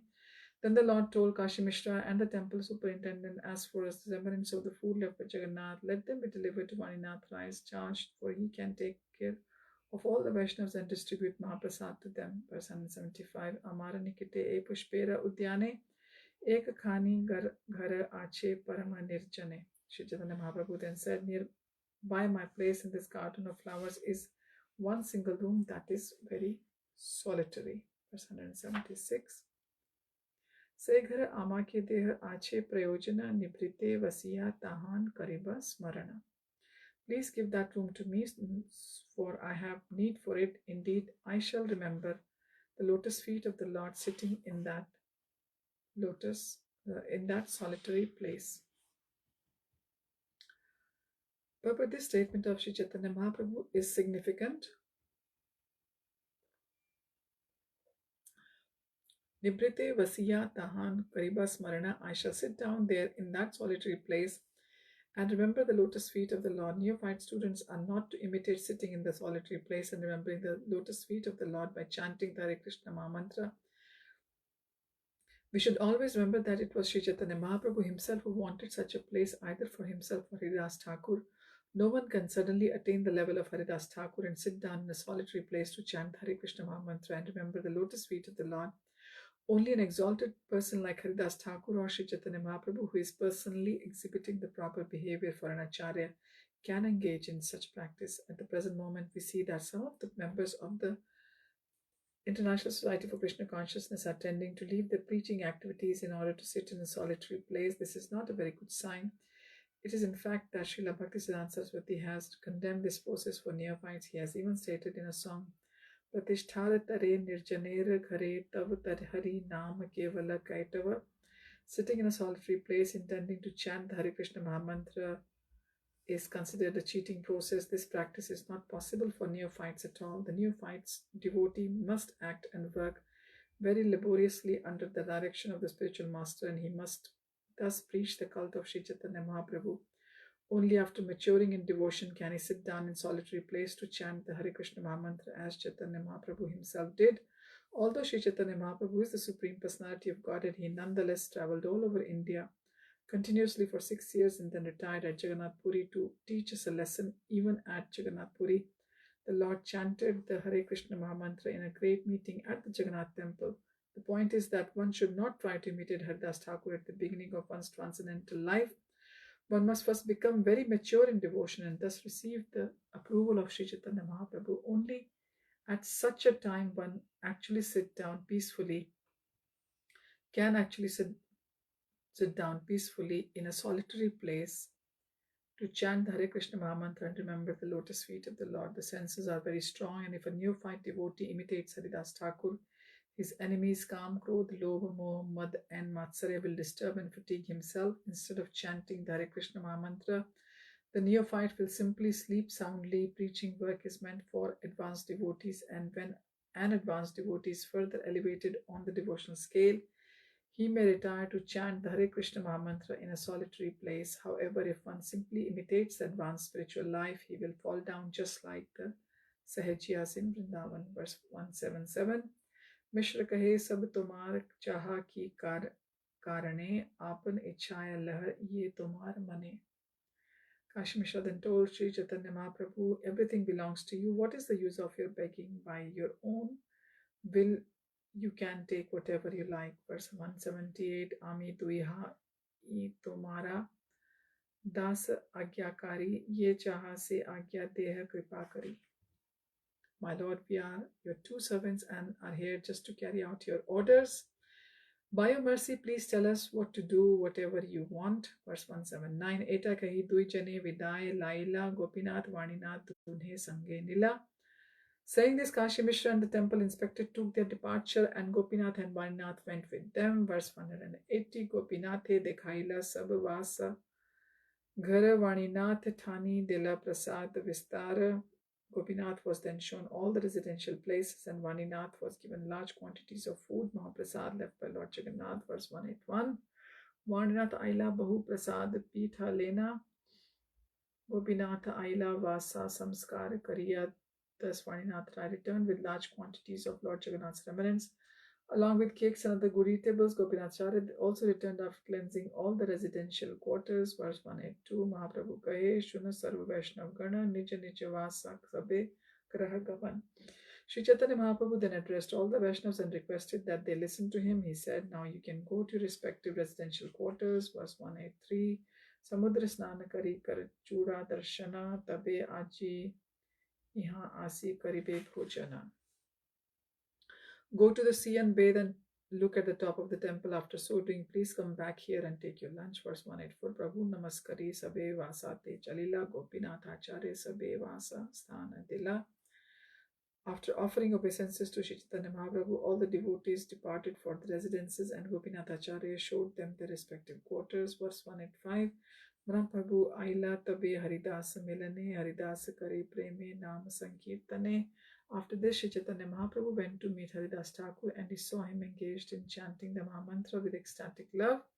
Haridas chanted Hare Krishna, Krishna Krishna, Hare Hare, Hare Ram, Ram Ram, Hare Hare. Verse 186. Prabhu dekhi pade आगे दंडवत है ना प्रभु आलिंगन काइला tanre uttana. As soon as Haridas Thakur saw Sri Chaitanya Mahaprabhu, he immediately fell down like a stick to offer him obeisances, and Lord Sri Chaitanya Mahaprabhu raised him up and embraced him. Verse 187. Duijane prema veshe karena krandane Prabhu gune bhritya vikal Prabhu bhritya gune. Then both the Lord and his servant began to cry in ecstatic love. Indeed, the Lord was transformed by the quality of his servant, and the servant was transformed by the quality of his master. But the Mayavadi philosophers say that the living entity and the Supreme Lord are non-different, and therefore they equate the transformation of the living entity with the transformation of the Lord. In other words, Mayavadis say that if the living entity is pleased, the Lord is also pleased, and if the living entity is displeased, the Lord is also displeased. By juggling words in this way, Mayavadis try to prove that there is no difference between the living entity and the Lord. This, however, is not a fact. In this verse, Krishnadas Kaviraj Goswami explains, Prabhu Gune Bhritya Vikal Prabhu Bhritya Gune, the Lord and the living entity are not equal. For the Lord is always the master and the living entity is always a servant. Transformation takes place due to transcendental qualities, and it is thus said that the servant of the Lord is the heart of the Lord, and the Lord is the heart of the servant. This is also explained in Bhagavad-Gita. Ye yatha mam prapadyante tam sathaiva bhajamyaham mama vartamanu vartante manushya partha sarvashah. All of them, as they surrender unto me, are rewarded accordingly. Everyone follows my path in all respects, O son of Pritha. Bhagavad-Gita 4.11. The Lord is always eager to congratulate the servant because of the servant's transcendental quality. The servant pleasingly renders service unto the Lord, and the Lord also very pleasingly reciprocates, rendering even more than the servant. Verse 188. Haridas kahe Prabhu na chuniyo more muni neech asprishya parama pamare. Haridas Thakur said, My dear Lord, please do not touch me, for I am most fallen and untouchable, and I am lowest among men. Verse 189, sorry, 189. Prabhu kahe tomas parshi pavitra haite tomar pavitra dharma nahi ke amate. The Lord said, I wish to touch you just to be purified, for your purified activities do not exist in me. Purport: this is an example of the reciprocation of feeling between the master and the servant. The servant thinks that he is most impure and the master should not touch him, and the master thinks that because he has become impure by associating with so many impure living entities, he should touch the pure devotee like Haridas Thakur just to purify himself. Actually, both the servant and the master are already purified because neither of them is in touch with the impurities of material existence. They are already equal in quality because both of them are the purest. There is a difference between quantity, however, because the master is unlimited and the servant is limited. Consequently, the servant always remains subordinate to the master and the relationship is eternal and undisturbed. As soon as the servant feels like becoming the master, he falls into Maya. Thus, it is by misuse of free will that one falls under the influence of Maya. The Mayavadi philosophers try to explain the equality of master and servant in terms of quantity, but they fail to explain why, if the master and servant are equal, the servant falls victim of Maya. They try to explain that when the servant, the living entity, is out of the clutches of Maya, he immediately becomes the so-called master again. Such an explanation is never satisfactory. Being unlimited, the master cannot become victim of Maya, for in such a case, his unlimitedness is crippled or limited. Thus, the Mayavad explanation is not correct. The fact is that the master is always master in the unlimited, and the servant, being limited, is sometimes curtailed by the influence of Maya. Maya is also the master's energy and is also unlimited. Therefore, the limited servant or limited living entity is forced to remain under the master or the master's potency, Maya.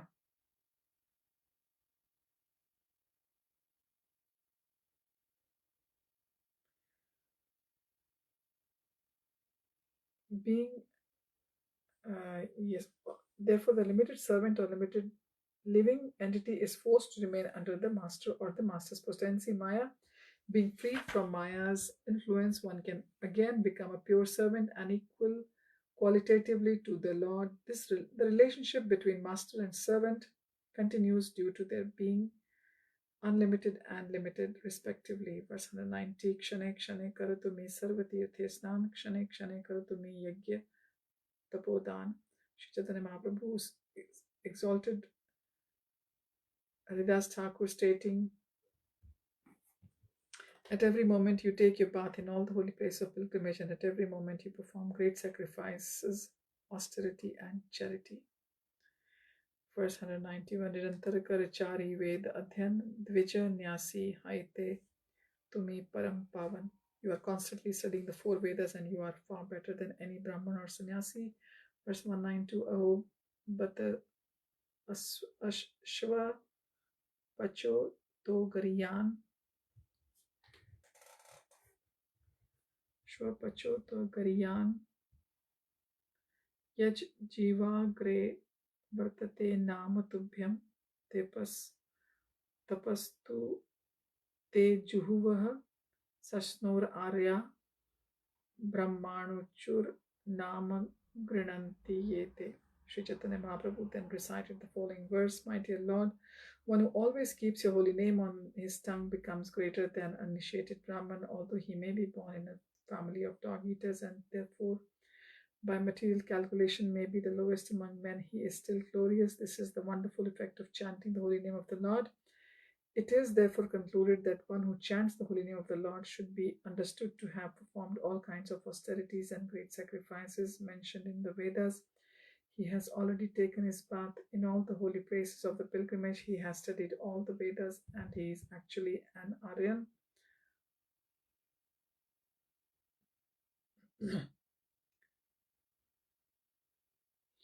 Belonging to the Aryan race. Purport: the word Aryan means advanced.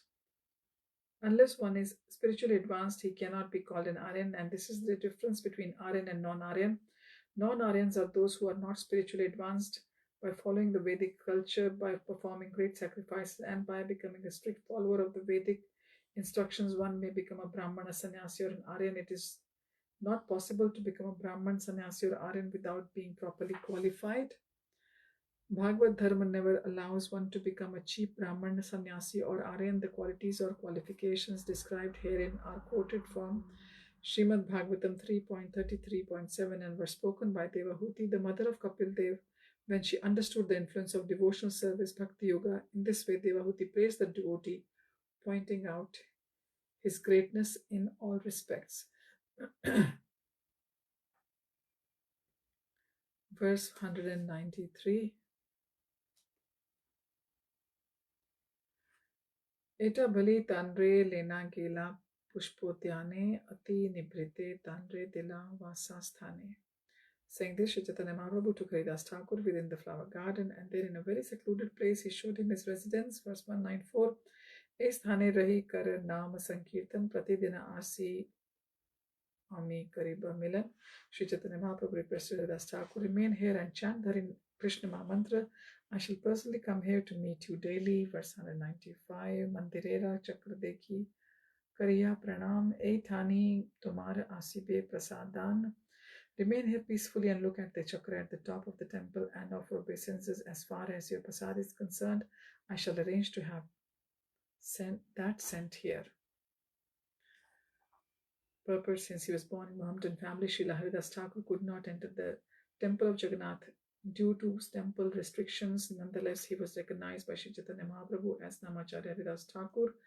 Haridas Thakur, however, considered himself unfit to enter the Jagannath temple. Sri Chaitanya Mahaprabhu could have personally taken Haridas Thakur in the Jagannath temple if he wished, but the Lord did not like to disturb a popular custom. Consequently, the Lord asked his servant simply to look at the Vishnu wheel on top of the temple and offer obeisances, namaskar. This means that if one is not allowed to enter the temple, or if he thinks himself unfit to enter the temple, he can look at the wheel from outside the temple, and that is as good as seeing the deity within. Sri Chaitanya Mahaprabhu promised to come daily to see Srila Haridas Thakur, and this indicates that Srila Haridas Thakur was so advanced in spiritual life that although considered unfit to enter the temple, he was being personally visited by the Lord every day.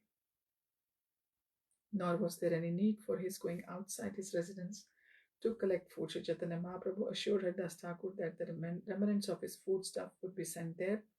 Yoga Kshemam Vahamyaham, Bhagavad-Gita 9.22. As stated in the Bhagavad-Gita, the Lord arranges all life's necessities for his devotees. One reference is made here for those who are very anxious to imitate the behavior of Thakur Haridas in an unnatural way. One must receive the order of Sri Chaitanya Mahaprabhu or his representative before adopting such a way of life. The duty of a pure devotee or a servant of the Lord is to carry out the order of the Lord. Sri Chaitanya Mahaprabhu asked Nityananda Prabhu to go to Bengal and preach, and he asked Goswamis Rupa and Sanatan to go to Vrindavan and excavate the lost places of pilgrimage. In this case, the Lord asked Haridas Thakur to remain there at Jagannath Puri and constantly chant the holy names of the Lord. Thus, Sri Chaitanya Mahaprabhu gave different persons different orders, and consequently, one should not try to imitate the behavior of Haridas Thakur without being ordered by Sri Chaitanya Mahaprabhu or his representative.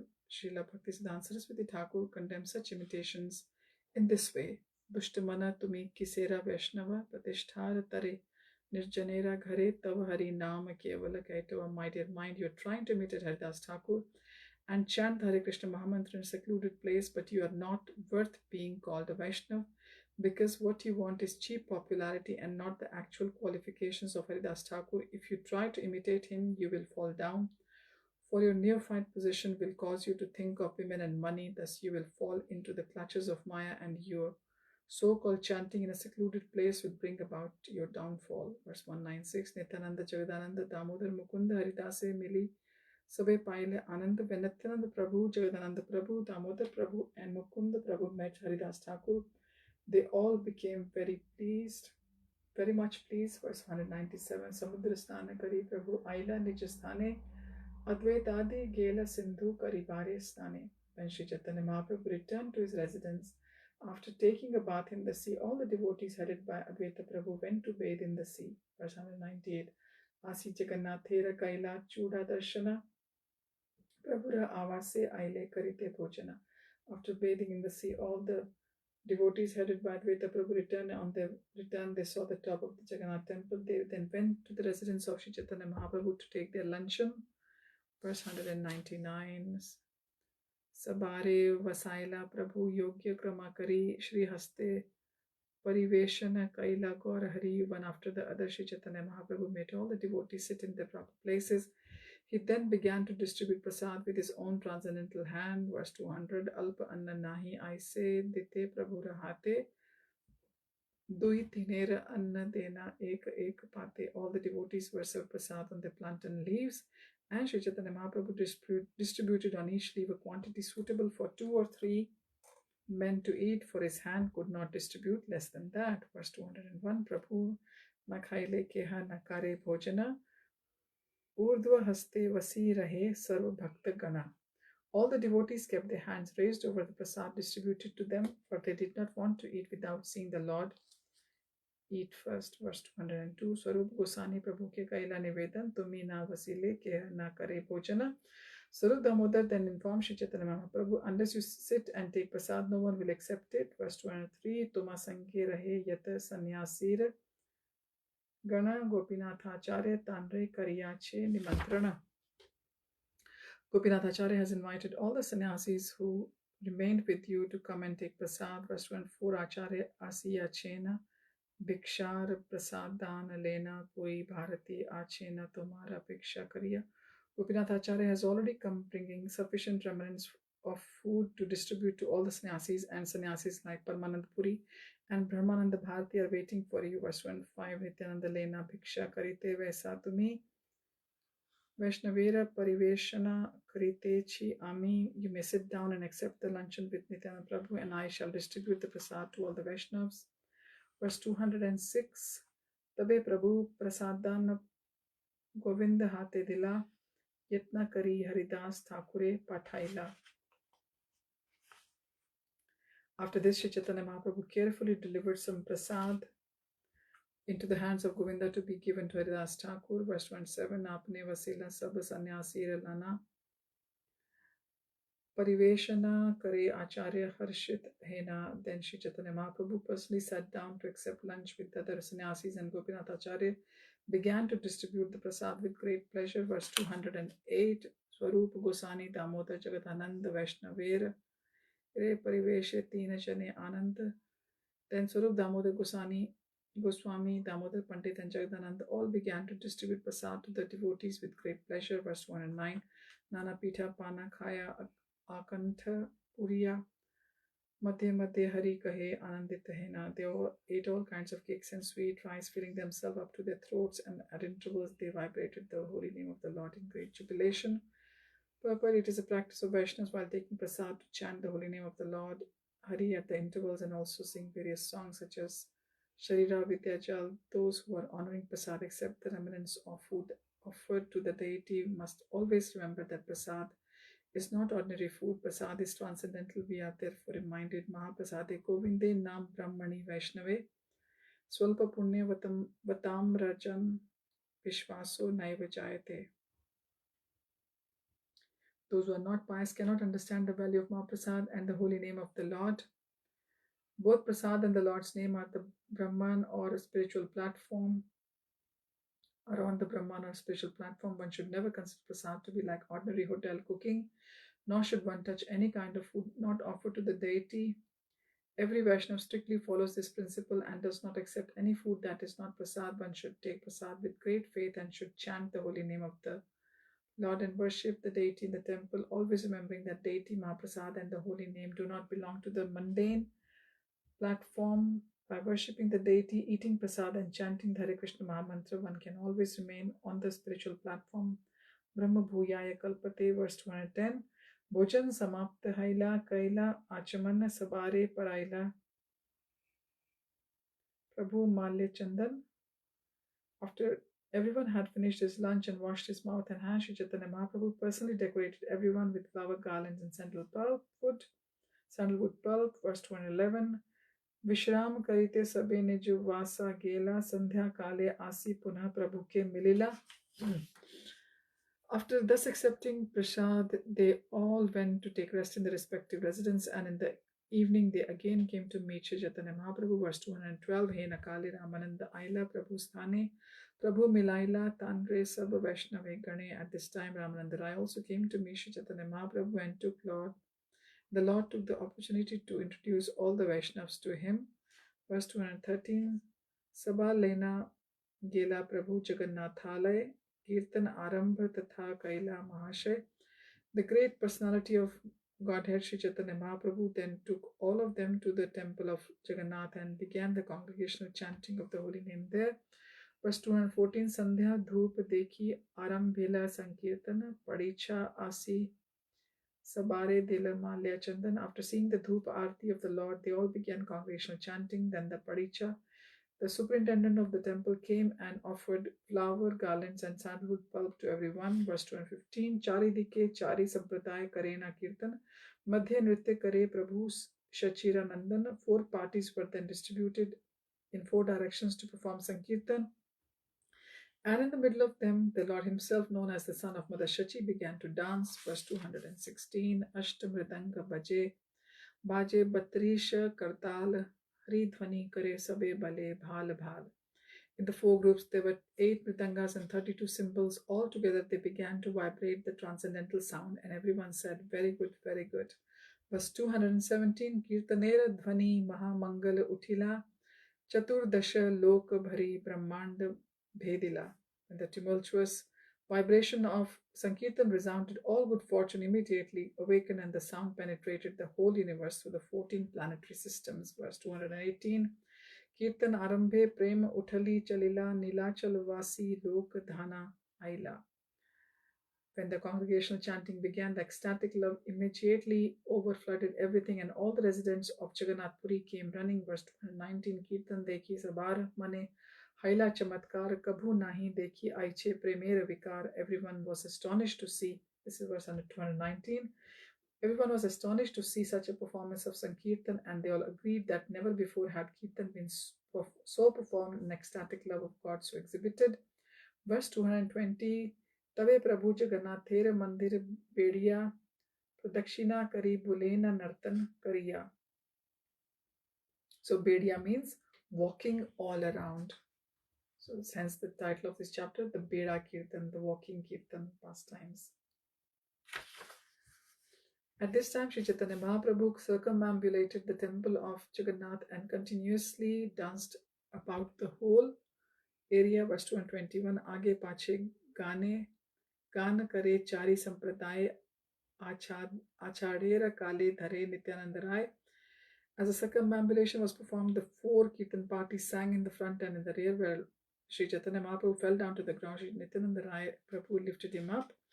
Verse 222. Ashru Pulak Kamp Swed Gambhir Hunkar Premera Vikar Dekhi Loke Chamatkar. While the Kirtan was going on, there was a transformation of ecstatic love and much tears, jubilation, trembling, perspiration, and deep resounding in the body of Sri Chaitanya Mahaprabhu. Upon seeing this transformation, all the people present became very much astonished. Verse 223, Pichkari Dhara Jini Ashru Nayane Chari Dikera Lok Sabha Karaye Snane. The tears from the eyes of the Lord came out with great force like water from a syringe. Indeed, all the people who surrounded him were moistened by his tears. Verse 224, Beḍā Nritya Mahāprabhu Kari Ketakshana Mandirer Pache Rahi Kariye Kirtana. After circumambulating, this is verse 2 to 4. After circumambulating the temple, Sri Chaitanya Mahaprabhu for some time remained at the rear of the temple and continued his Sankirtan. Verse 225. Chari Dikesh Chari Sampradaya Uchai Sware Gaye Mathe Tandav Nritya Kare Gaura Rai. On all the four sides, the four Sankirtan groups chanted very loudly, and in the middle, Sri Chaitanya Mahaprabhu danced jumping high. Verse 226, Bahu Kshana Nritya Kari Prabhu Sthira Haila Chari Mahantere Tabe Nachite Agya Dila. After dancing for a long time, Sri Chaitanya Mahaprabhu became still and ordered four great personalities to begin to dance. Verse 227, Ek Sampradaya Nache Nityananda Rai Advaita Chare Nache Ara Sampradaya. In one group, Nityananda Prabhu began to dance, and in another group, Advaita Chare began to dance. Verse 228, Ara Sampradaya Nache Pandit Vakreshwara Srivasa Nache Ara Sampradaya Bhitar. In another group, Vakreshwar Pandit, and in another group, Srivas Thakur began to dance. Verse 229, Madhya Rahi Mahaprabhu Karena Darshana Tahan Ek Aishwarya Tanra Haila Prakatana. While this dancing was going on, Sri Chaitanya Mahaprabhu washed them and performed a miracle. Verse 230, Chari Dike Nritya Geet Kare Yat Jana Sab Dekhe Prabhu Kare Amare Darshana. Sri Chaitanya Mahaprabhu stood in the middle of the dancers, and all the dancers in all directions perceived that Sri Chaitanya Mahaprabhu was looking at them. Verse 231, Chari Janera Nrityara Dekhite Prabhu Rabhilasha Se Bhilashe Kare Aishwarya Prakash. Wanting to see the dancing of four great personalities, Sri Chaitanya Mahaprabhu exhibited himself in such a way to appear as if he were seeing everyone. Verse 232, Darshane Avesha Avesha Tanra Dekhi Matra Jane Kemane Chodike Dekhi Iha Nahi Jane. Avesha is the emotional ecstasy.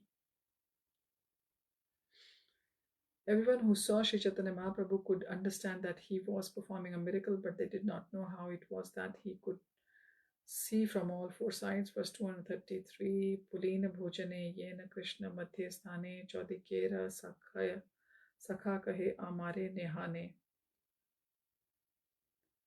Chodikera is the Chod means four, and Dikera is the directions.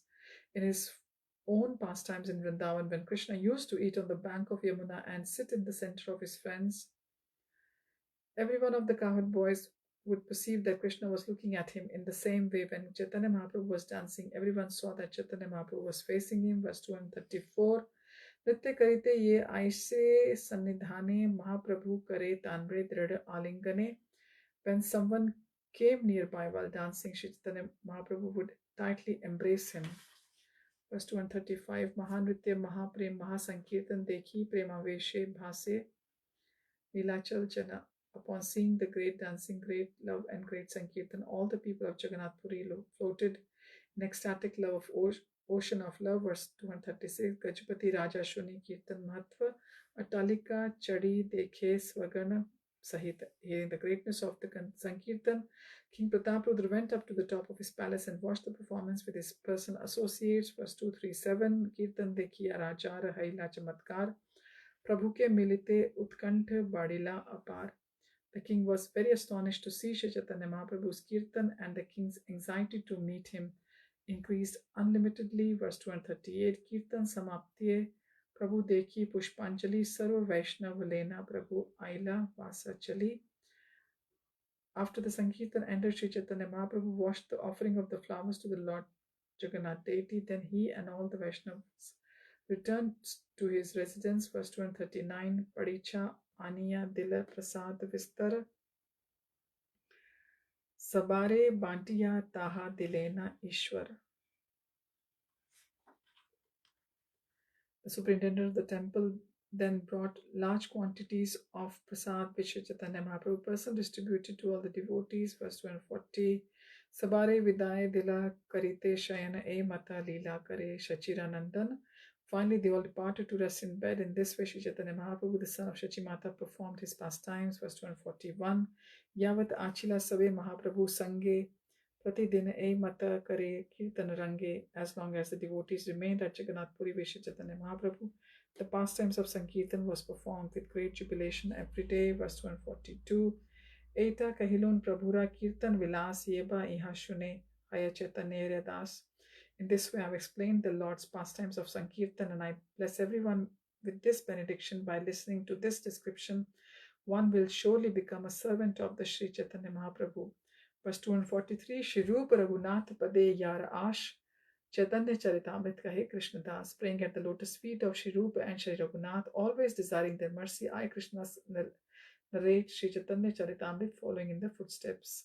Thus ends the Bhaktivedanta purpose to the Sri Caitanya Madhya Lila 11th chapter describing the Beḍā-kīrtana pastimes of Sri Chaitanya Mahaprabhu. Sri Chaitanya Mahaprabhu ki jai.